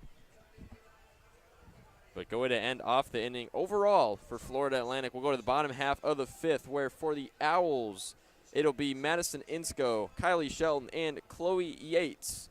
due up for FAU when we come back on FAU Hour Radio on YouTube.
And we're back on FAU Hour Radio on YouTube. Nathan Korst, Joan alongside Chris Talt. Bottom of the 5th now, Florida Atlantic and Kansas doing battle here.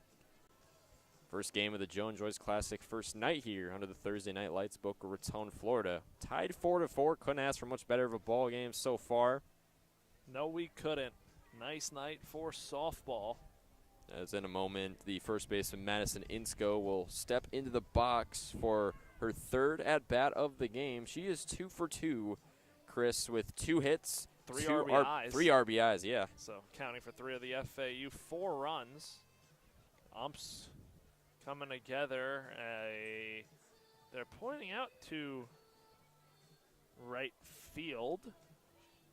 Don't know what's going on right now. Don't believe there have been any changes, so. The first baseman for Kansas Souls, or even with the first base bag. She was in front of him a minute ago, or a second ago. As Washington, the first pitch, finds his own for strike number 1.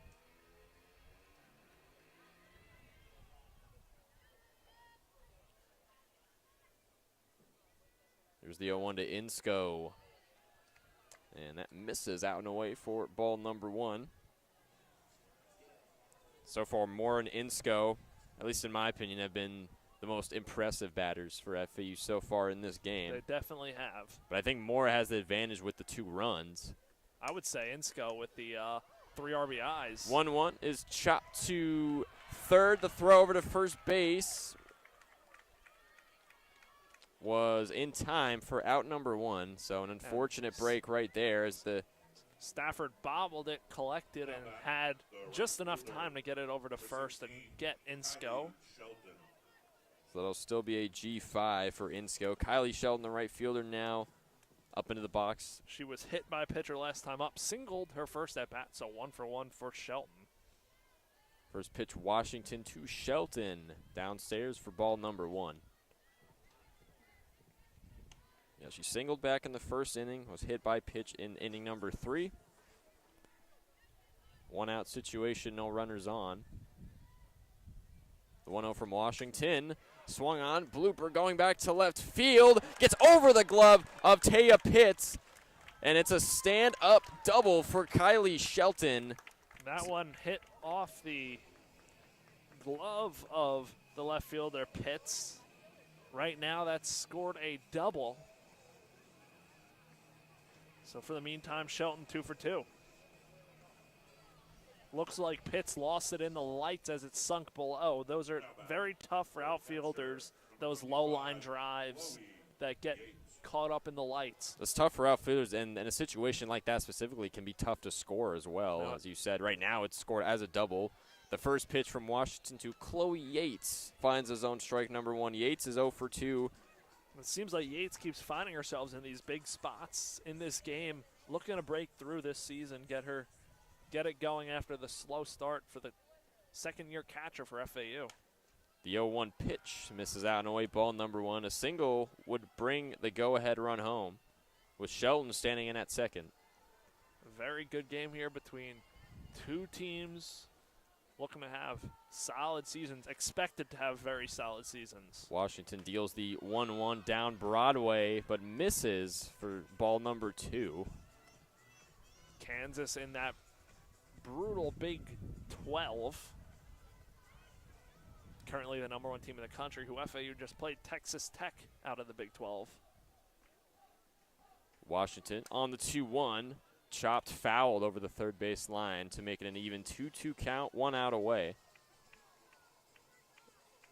Yeah, you couldn't ask for FAU. You couldn't ask for a much tougher slate than they had to face in the Clearwater Invitational. As you said, that was including #1, at least at the time, Texas Tech. Owls just had a really tough go in that game. The 2-2 swung on, fouled off, out of the stadium.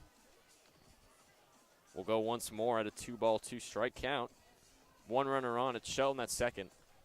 1 out. A lot of foul balls going specifically over the right side of the stadium, not favoring the left. So they want to hit my car, clearly, as the 2-2 is slapped fouled over the third base line.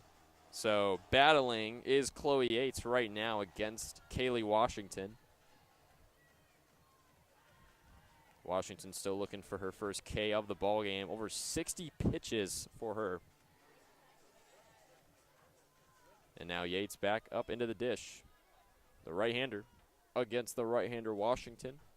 Here's the payoff pitch 2-2, chopped right over the third base line. And again, the story of today's game, especially for these FAU hitters, they keep fouling those pitches off and making the Kansas pitchers work. Trying to tire these pitchers out, Washington especially. Washington steals the 2-2 again. This one swung on, laced out into left field, but goes foul. So another payoff, battled off pitch. Chloe Yates, just the epitome, as I said before, for FAU. Just all these batters just battling time and time and time again. As quick meeting at the mound between Washington and her catcher, Amezqua. Meeting concludes. And Yates will step back in a second here. Washington getting herself set here in a big spot. 2 balls, 2 strikes, 1 out. Shelton still standing in at second. A single would bring the go-ahead run home. Here's Washington on the 2-2. Misses outs. I almost said outstairs, outside for ball number 3. So a full count now worked for Chloe Yates, who's 0 for 2. A line out back in the second inning and a ground out to the catcher, or to the pitcher in her last time out. Here's the 3-2, swung on, in the air to right center, shallow territory. It's Linduff catching up to that one for out number 2. Shelton will remain at second base. Now with 2 gone, that brings up Bella Ferran, who's 0 for 2 today, grounded out right back to the pitcher her last time up. And actually, I spoke too soon. It looks like FAU bringing a pinch hitter to the plate. That looks like it's going to be... Can't get a number yet. Tough on the right-handers. We are to the... From our vantage point in the bleachers, we are to the right of home plate.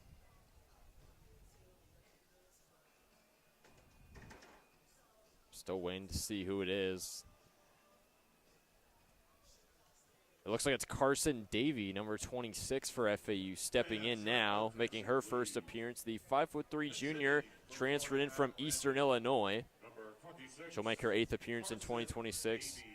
She's batted just 200 so far in the new year. Looking to turn things around tonight in her first at-bat here against the Jayhawks. And she's put right in a 2-out situation. Shelton still at second.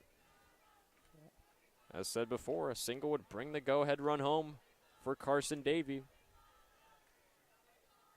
The right-hander against the right-hander, Washington. Here's the first pitch. Misses upstairs, ball number 1.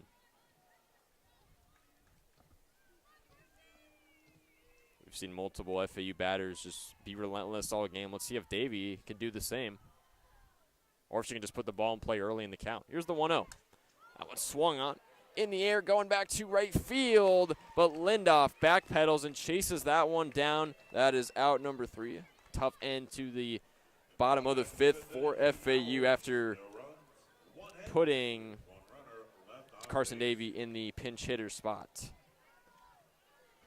And we will go to the top half of the 6th for Kansas. It'll be Amezcua, Stafford, and Pitts due up for the Jayhawks when we return on FAU Owl Radio here on YouTube. Still tied 4-4 FAU and Kansas.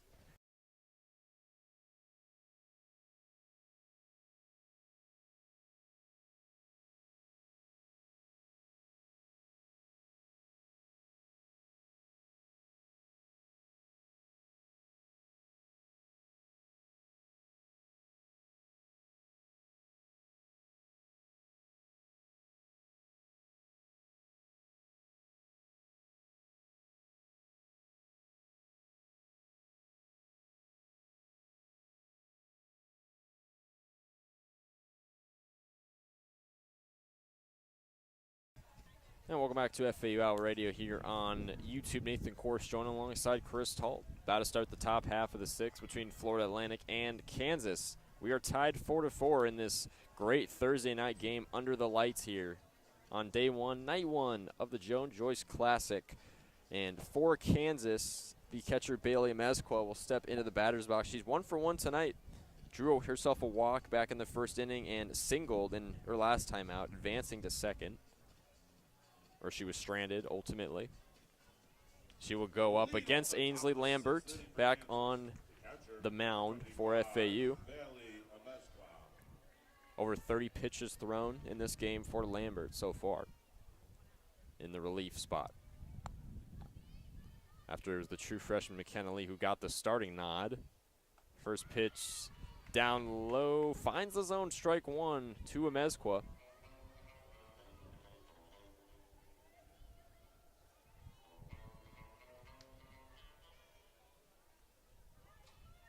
FAU 6-5 overall record, looking to shake off the 3-2 loss on the road to FGCU.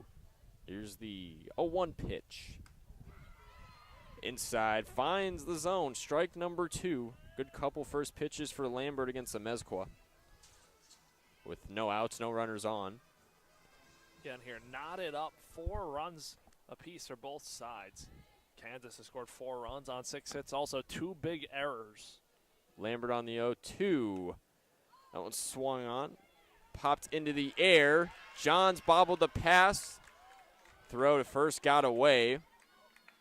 So Amezcua will reach first there.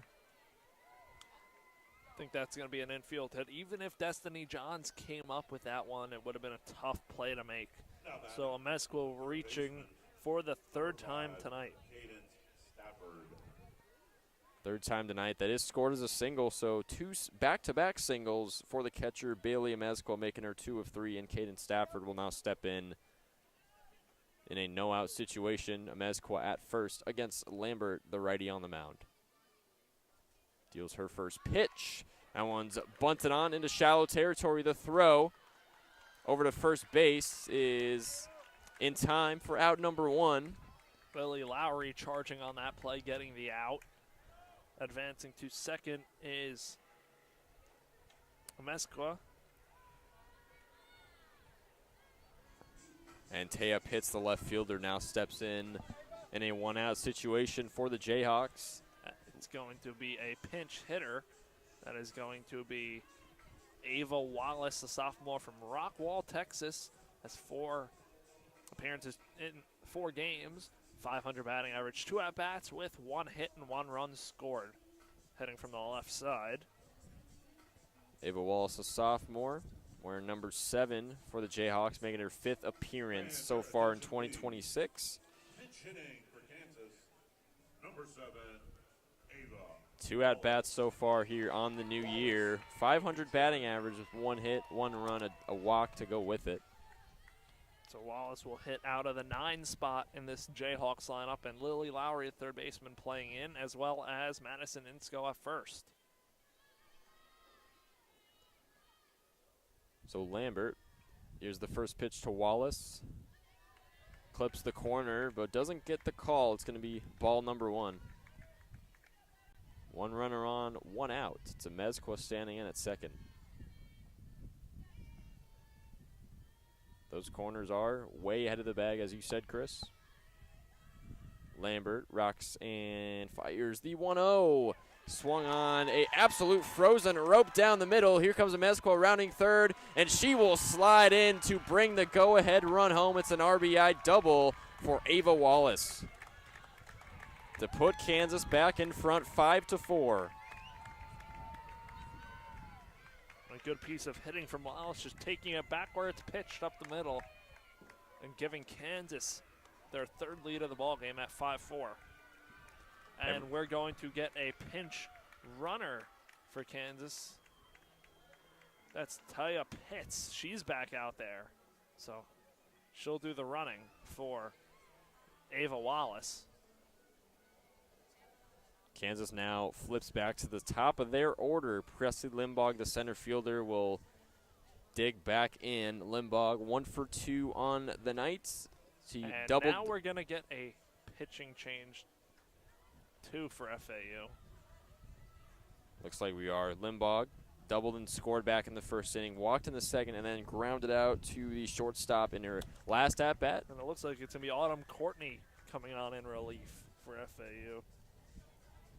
Definitely the pitcher you'd want to have for FAU in the relief spot, the senior. And for the Jayhawks, re-entering the game, now running at second base, number 1, Taya Pitts. So the 7th appearance tonight here for Autumn Courtney. 4 starts so far in 2026. Obviously here tonight in the relief spot. She's 2-3 record, a little over 3.5 ERA. She's pitched over 23 innings and a team high 24 strikeouts, Chris. Very impressive. The right-hander dominant on the mound, going back to last season with FAU. Struggled a little bit in the Clearwater Classic against some very talented teams, but looking to get back on track here in a big spot, down 5-4, runner on second. Number 4, Presley Limbaugh. So Courtney now stepping onto the mound for her first go at it here in game 1 of the Joan Joyce Classic. 5-4 Kansas back in front here in the top half of the 6th. First pitch to Limbog. That finds the zone, eclipsed the corner, strike number 1 for Courtney. Still one runner on, one out. Taya Pitts now standing in at second, the pinch runner. Courtney rocks and fires the 0-1. Couldn't find the zone that time. It got away for ball number 1.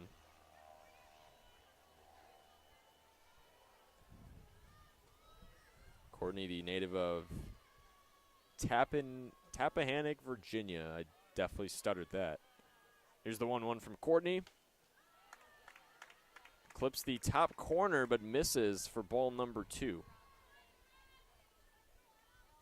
Courtney, one of the better pitchers in not even just this conference, but in the nation in general, here in the relief spot. 2 balls, 1 strike, 1 out. Courtney wheels and deals. Finds the zone that time. It's a called strike 2.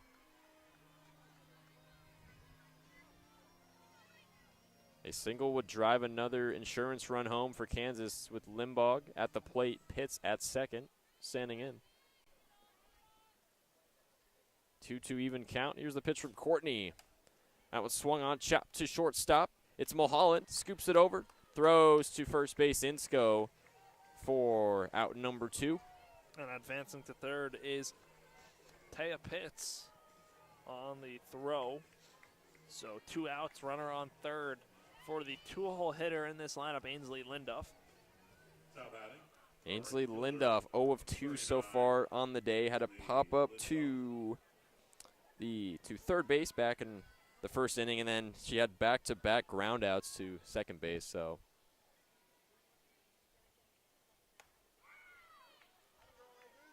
and first pitch is a ball number 1. Excuse me, I was looking at the wrong scorecard. I was looking at Anna Souls Linduff, 0 of 2, as I mentioned before. Coming off of a walk and a score her last time out.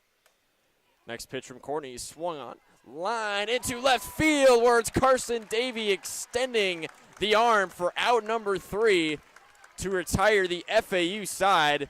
Her teammates jumping up for joy. What a play from the outfielder, Carson Davey, coming in and making that play for out number 3. And we will go to the bottom half of the second with the FAU offense. Will come back up to the plate. Destiny Johns, Kylie Hammonds, and JoJo Mulholland due up when we come back.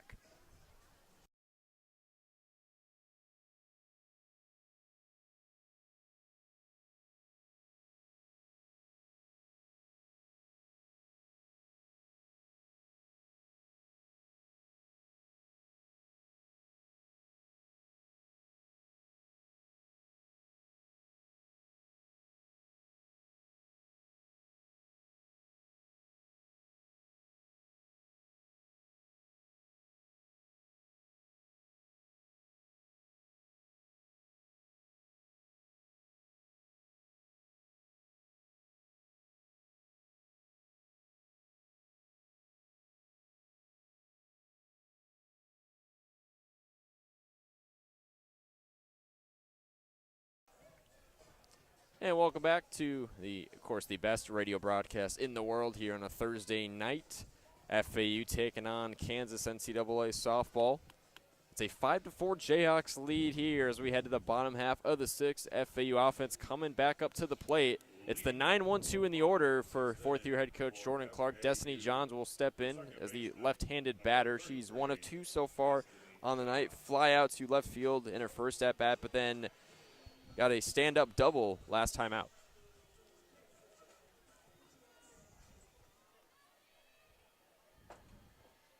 FAU looking to possibly tie, get their lead back here in the bottom 6th. First pitch from Washington is swung on, fouled over the third baseline for strike 1. No runners on, no outs here. Boca Raton. Night 1 of the Joyce Classic. A weekend action-packed, full of softball. Washington deals the 0-1. That pitch misses out and away for ball number 1. FAU baseball, of course, getting going tomorrow night. First game of a 3-game set between the Owls. The Iowa Hawkeyes. And, of course, next Wednesday they'll welcome in a ranked, at least right now, a ranked Miami Hurricane squad. 1-1 from Washington. Finds a zone down low for strike 2.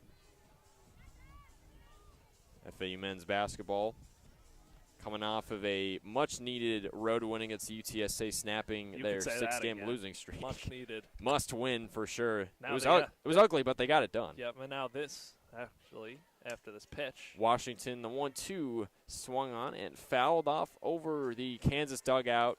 For FAU basketball, Sunday's a must-win, too, against North Texas, who only trails you by a game and a half about in the conference standings. So you want to put North Texas to bed and not have to sweat out a team coming up from behind you to steal a spot in the conference tournament. Conference tournament coming up in just not even a couple weeks' time. Next pitch is swung on. It's a grounder to the second baseman, Bagshaw. Relays over to Souls at first base for out number 1 to retire Destiny Johns. That'll flip the batting order now for FAU with Kylie Hammonds stepping back in. Now batting, the center fielder. Kylie Hammonds today, 1 for 3, singled her last time up, so hopefully she found something looking to get on as FAU trails by 1. She stands in, however, as the potential tying run, if she is to hit one out, has 2 home runs on the season. Her first home run of the year was a leadoff home run in Game 1 against Indiana.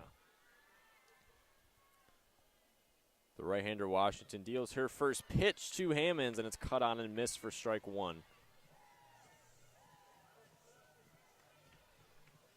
No balls, 1 strike, 1 out here. No runners on for FAU.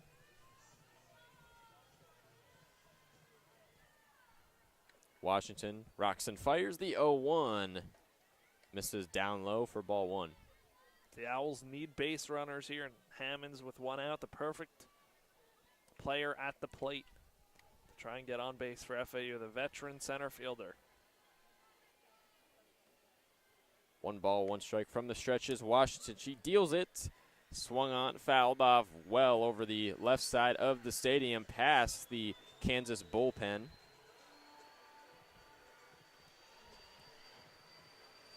So it's 1 ball, 2 strikes now. Hammond's working behind. As a loud plane flies by, Washington deals the 1-2. Swung on, slapped foul over the third base line to stay alive is Kylie Hammonds. Good at-bat brewing for Hammonds. Just trying to battle and get on base for FAU here with 1 gone in the 6th. Battle brewing, battle tested is this FAU offense time and time again.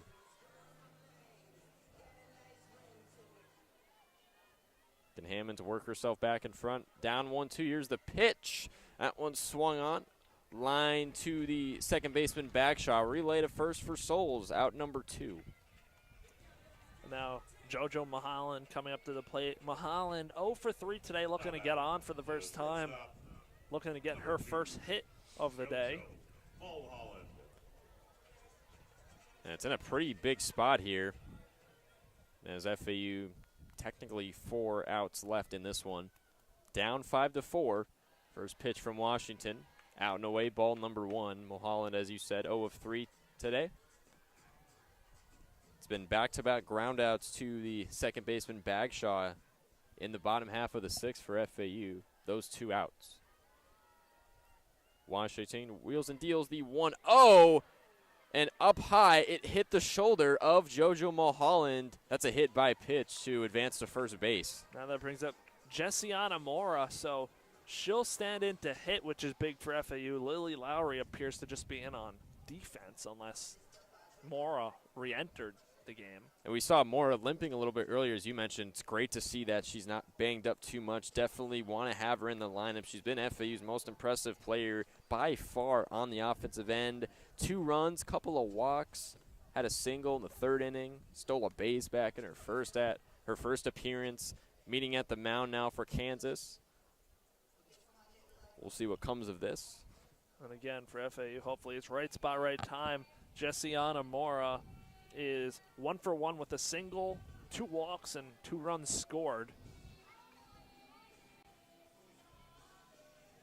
For FAU so far in this game, 4 runs, 7 hits, 7 left on. For Kansas, 5 runs, 8 hits, couple of errors as well. That's been a big reason FAU has been able to stay in pace with Kansas tonight. But if you're head coach Jordan Clark, obviously you don't want to be a team that just relies on the other team's mistake. Obviously you want to capitalize on those mistakes, and FAU has done just that tonight. But the offense needs to keep things rolling. Business as usual. As Moore will step back in now, meeting at the mound is over. Washington's still on the mound for the Jayhawks. 1 runner on, it's Mulholland after the hit by pitch. Standing in at first, 2-out situation. Here's the pitch from Washington. Misses out and away, ball number 1, Jessiana Mora. Ahead 1-0. In a big, big spot here in the bottom of the 6th. Washington rocks and fires the 1-0. And that pitch down low for ball number 2 on the off speed. The FAU dugout, as it's been really all season, up and cheering, dancing. The vibes are high with this FAU team. And they have been for the past 2 years as well. Washington on the 2-0. That pitch clips the corner for strike number 1. FAU, that bullpen doing anything to get in the head, try and mess up Kaylee Washington, who's on the mound. She's behind 2-1 in the count. 2 balls, 1 strikes, 2 outs. Washington the 2-1. Out and away, ball number 3. Good job, Jessiana Moore, staying patient on that one. She's ahead 3-1. 1 runner on, Mulholland standing in at first. 2 outs. Washington looking to retire the side. Gets the signal. Here comes the 3-1. That one swung on, laced into left field, but right into the glove is Taya Pitts as she fields that one for the 3rd and final out here in the bottom half of the 6th. So tough break for FAU. Still down 5 runs to 4. We'll go to the top half of the 7th for Kansas. where it'll be the 3, 4, 5 in their order. Anna Souls, Haley Kripe, and Ella Boyer due up for the Jayhawks when we return on FAU Owl Radio on YouTube.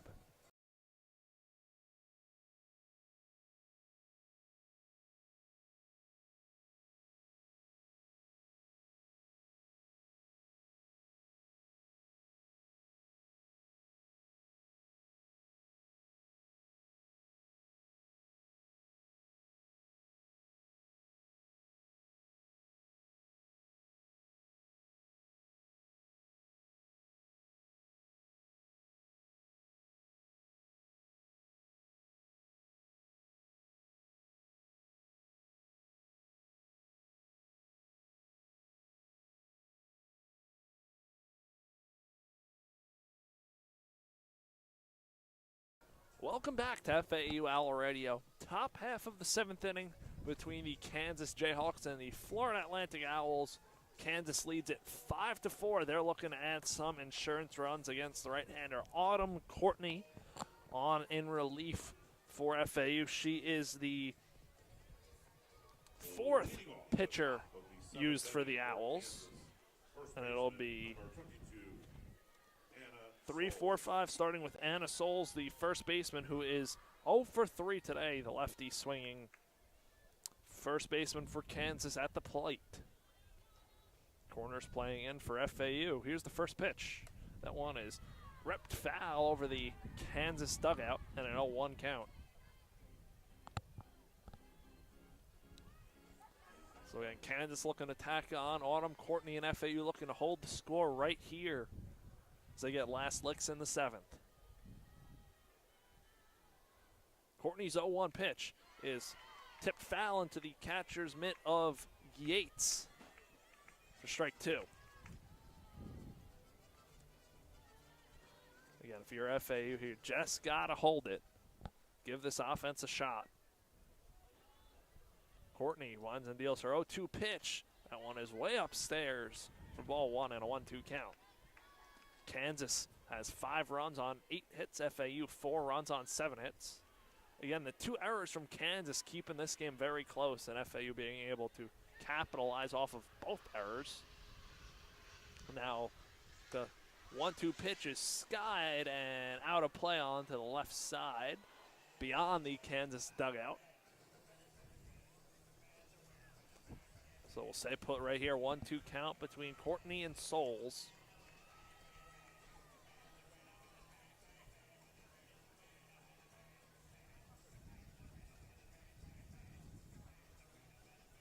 Foul ball being retrieved and taken to the FAU dugout.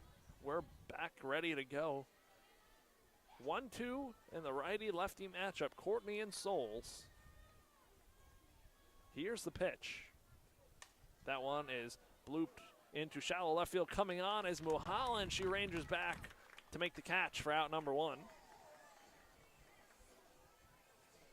And that's 1 retired here in the top half of the 7th, bringing up the shortstop, Haley Kripe. Haley Kripe today, she is 1 for 3, singled and scored her first time up. And it'll be the ready-ready matchup against Autumn Courtney. As Courtney winds and deals a pitch, that fastball misses inside for ball 1.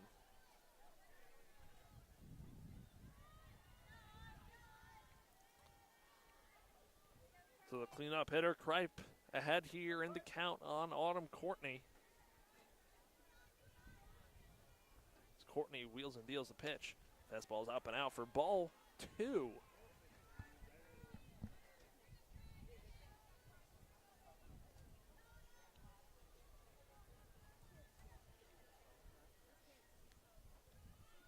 We usually get to see Courtney start games today on in relief for the Owls. Pitch popped up back here. Nathan, make a play. Oh, landed about a row in front of us in the bleachers. Hey, if this table Nathan was too scared to try and catch that one. Hey, if this table wasn't in our way. Yeah, if you got up on that one, I think the whole table probably would have flipped. We're tightly sat into the table. Maybe next here. time I'll make that sacrifice.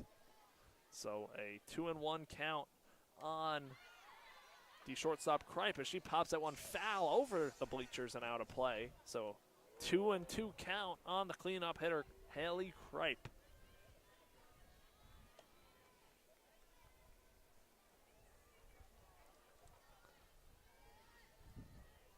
So 2-2, 1 out, righty-righty matchup.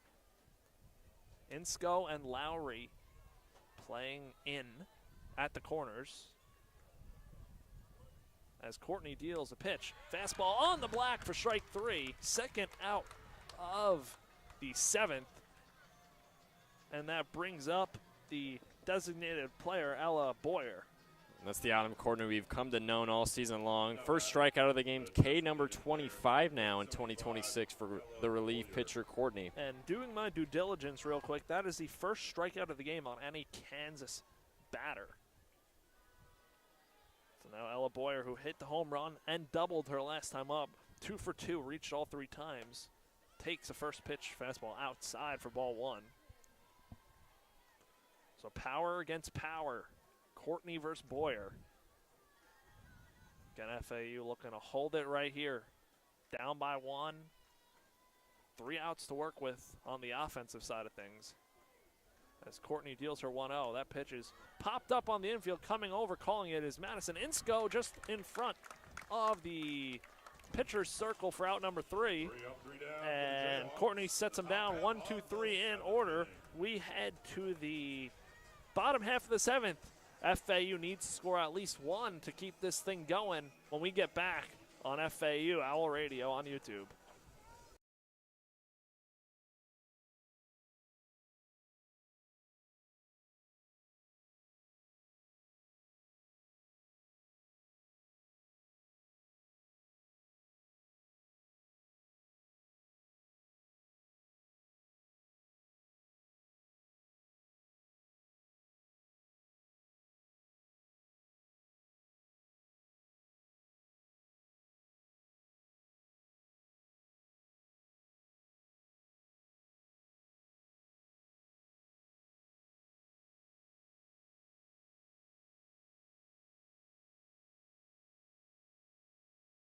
We are back on FAU Owl Radio. Bottom half of the 7th inning. It'll be 4, 5, 6 in the FAU lineup, starting with Lily Holtze, then Madison Insko, and then Kylie Shelton.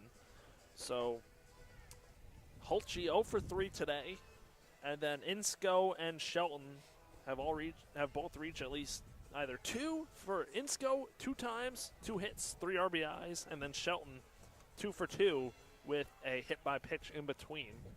But it will be the designated player first things first here as FAU looks to stage a 7th inning rally down 5-4 against Kaylee Washington, who's gone 4 innings, 5 hits, given up 2 earned runs, and sits at 90 pitches so far. The designated player, number 7, Lily Holtze. FAU just needs to stay patient, just continue to try and tire Washington out, get her past that century mark pitch count-wise. So Lily Holtze digs in against the righty Washington. The pitch, fastball taken upstairs for ball 1.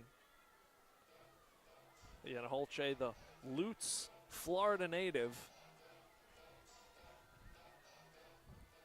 looking to battle here for FAU. The 1-0 pitch is ripped over the head of the leaping third baseman Stafford and trickles all the way to the wall. Holtze hustling into second with a stand-up double, and that's how this bottom half of the 7th starts for the FAU.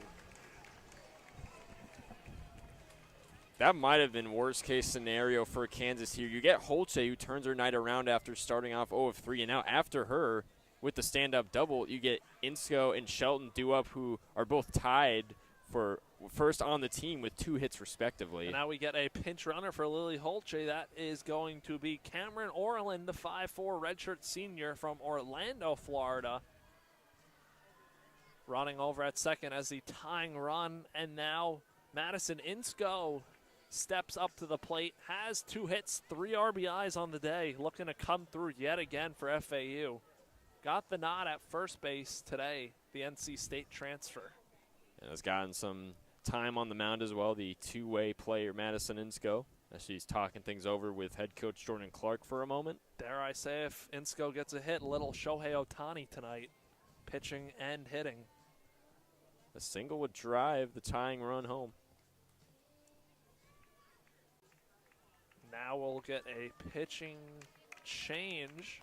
So that'll do it for Kaylee Washington. And the runner at second, her responsibility. 4 innings pitched, 6 hits, 2 earned runs with 1 potentially out there. And it looks like for Kansas that is true freshman Lila Partridge, the right-hander from Petaluma, California. Yep, so Partridge this year, 3 appearances, 1 start, 5 innings pitched, 8 strikeouts. So Partridge coming on here in a big spot as she'll be facing Madison Insco, Kylie Shelton, and then Chloe Yates after that with a runner on second. Taking her warm-up pitches right now. This will be the 4th appearance for Partridge so far in 2026. 1-0 record as pitched 5 total innings, 8 strikeouts. So definitely not a surprise that Kansas head coach Jennifer McFalls would go with her here in this very, very crucial spot in the bottom 7th. So Orland, the pinch runner for Holtze after hitting the leadoff double in this 7th inning, will be at second. It'll be Madison Insco looking to keep it rolling here, keep the line moving.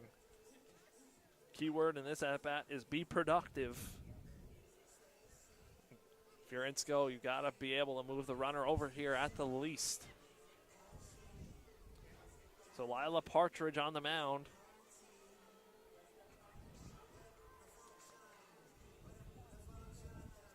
Now batting.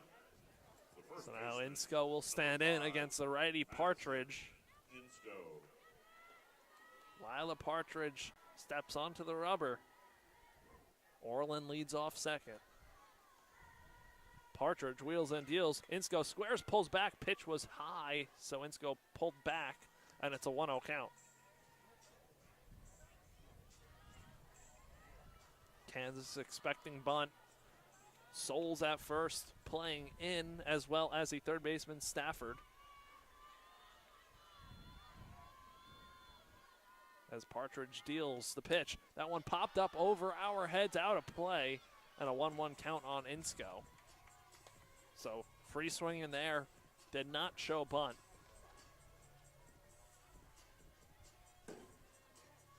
Again, big spot in this one.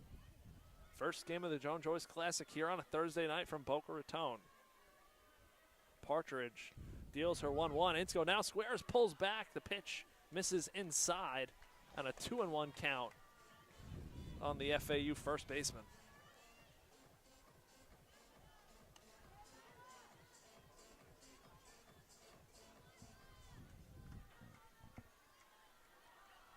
The 2-1 pitch from Partridge. Insco squares, offers at it. A foul ball off of Insco's bat when she squared, clipped it barely, and Orland retreats back to second. So 2-2 count here on Madison Insco. Righty-righty matchup. Partridge looking for the big out here. No one gone here in this 7th. The pitch. Insco goes around for strike 3, and there's 1 gone here in the 7th. So tough ending to a pretty solid battling at-bat for Insco there, but you still get Shelton and Yates up here, chance to possibly tie this game and make a rally. So Kylie Shelton digging in. Shelton doubled her last time up, 2 for 2. Single and a hit by pitch mixed in. The righty-lefty matchup. Partridge deals to Shelton. Pitch low and in the dirt for ball 1. Kylie Shelton, the FAU right fielder. Corners playing even with the bags. On Kylie Shelton, middle playing back. The pitch. Off speed, catches the outside corner for strike 1. A 1-1 count on Shelton.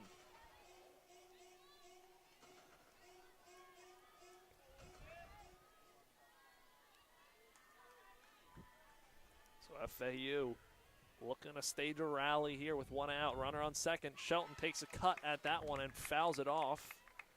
Now down here in the count 1-2.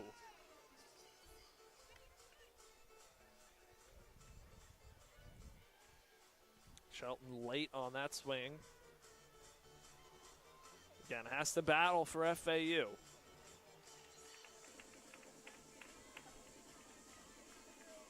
One and two, 1 out. Orland leads off of second.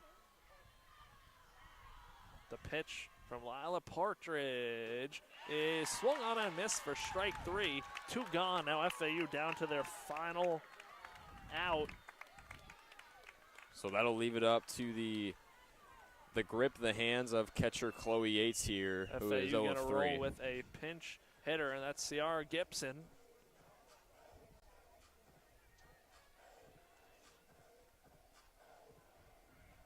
Will be Ciara Gibson, the junior, 5'5" out of Orange Park, Florida.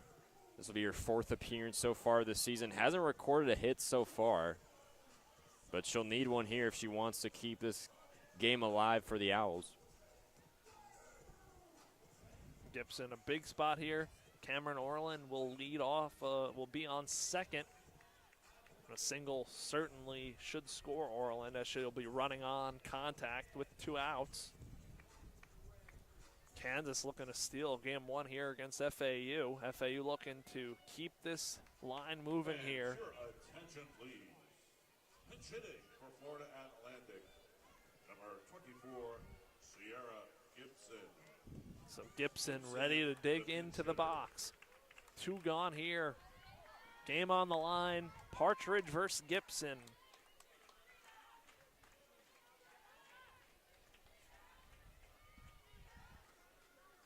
As Partridge gets into the pitcher's circle, she kicks and deals to Gibson, who was taking all the way for strike 1.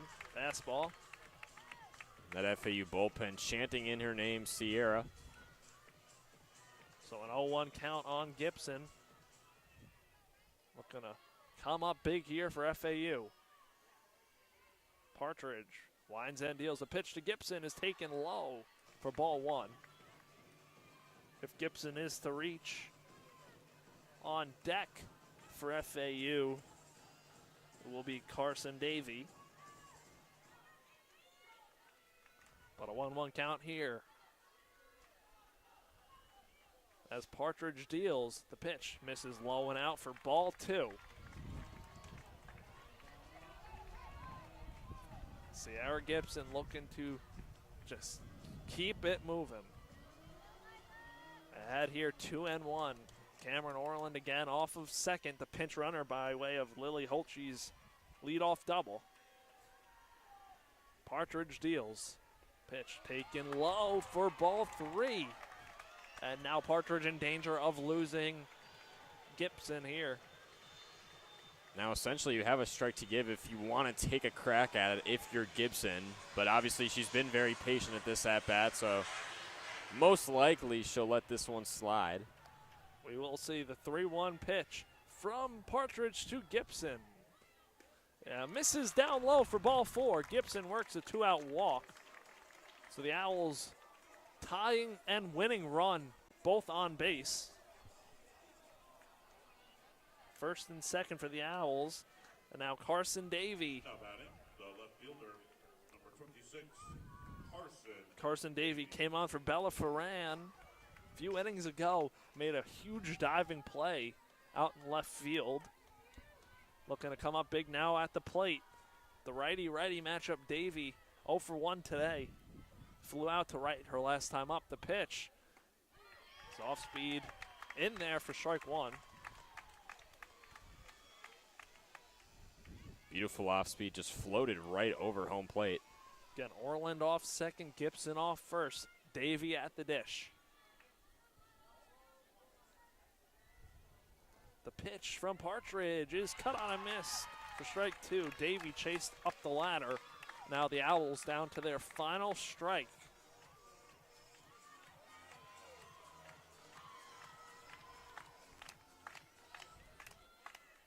Carson Davey looking to stay alive here. 0-2, 2 outs. 5-4 Kansas lead. The pitch from Lila Partridge is upstairs for ball one.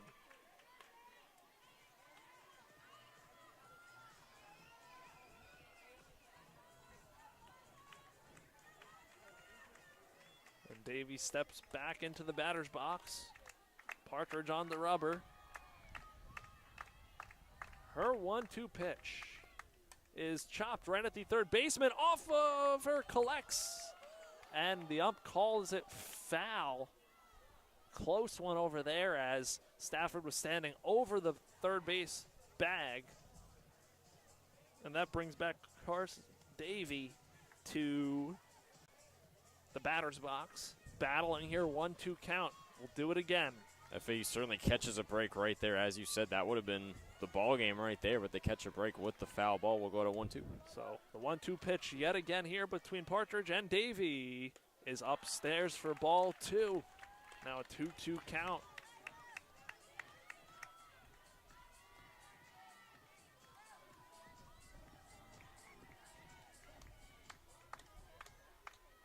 So 2-2 count, 2 outs, 2 runners on, first and second.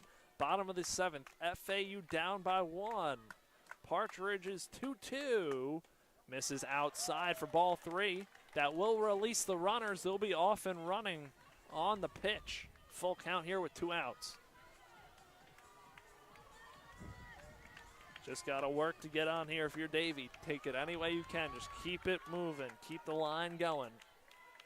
The payoff pitch from Partridge to Davy is fouled off into the screen. Davy stays alive.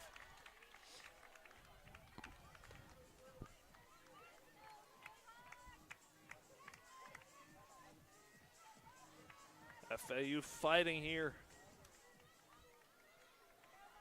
We'll do the payoff pitch right here again. Partridge delivers. That one is chopped foul towards the Kansas dugout. Davy stays alive yet again. Just got to shorten up, stay alive. Davy digs back in. Locked in a battle here with Lila Partridge. Partridge, the payoff pitch. Misses in the dirt for ball 4. The bases are loaded, and a great at-bat from Carson Davy, staying alive, fighting back from down 0-2. And now the walk in picture here for Destiny Johns, who's coming up to the plate. A walk would bring in a run. And if you're Johns here, you just got to keep things rolling, keep it patient. I'm sure Partridge is going to try and find the zone as much as she can. So now the tying run in Cam Arland is at third. Sierra Gibson at second. Carson Davy at first, and Destiny Johns now at the plate. The righty-lefty matchup. Destiny Johns grounded out last time, but doubled and scored earlier today. The pitch is in there for strike one, an off-speed breaking ball. Catches the outside part of the plate. An 0-1 count. But now they call a pitch clock violation. The Kansas head coach Jennifer McFall's coming out to argue that one. It was the third base umpire coming in calling that pitch. So that's an automatic ball 1 now for FAU.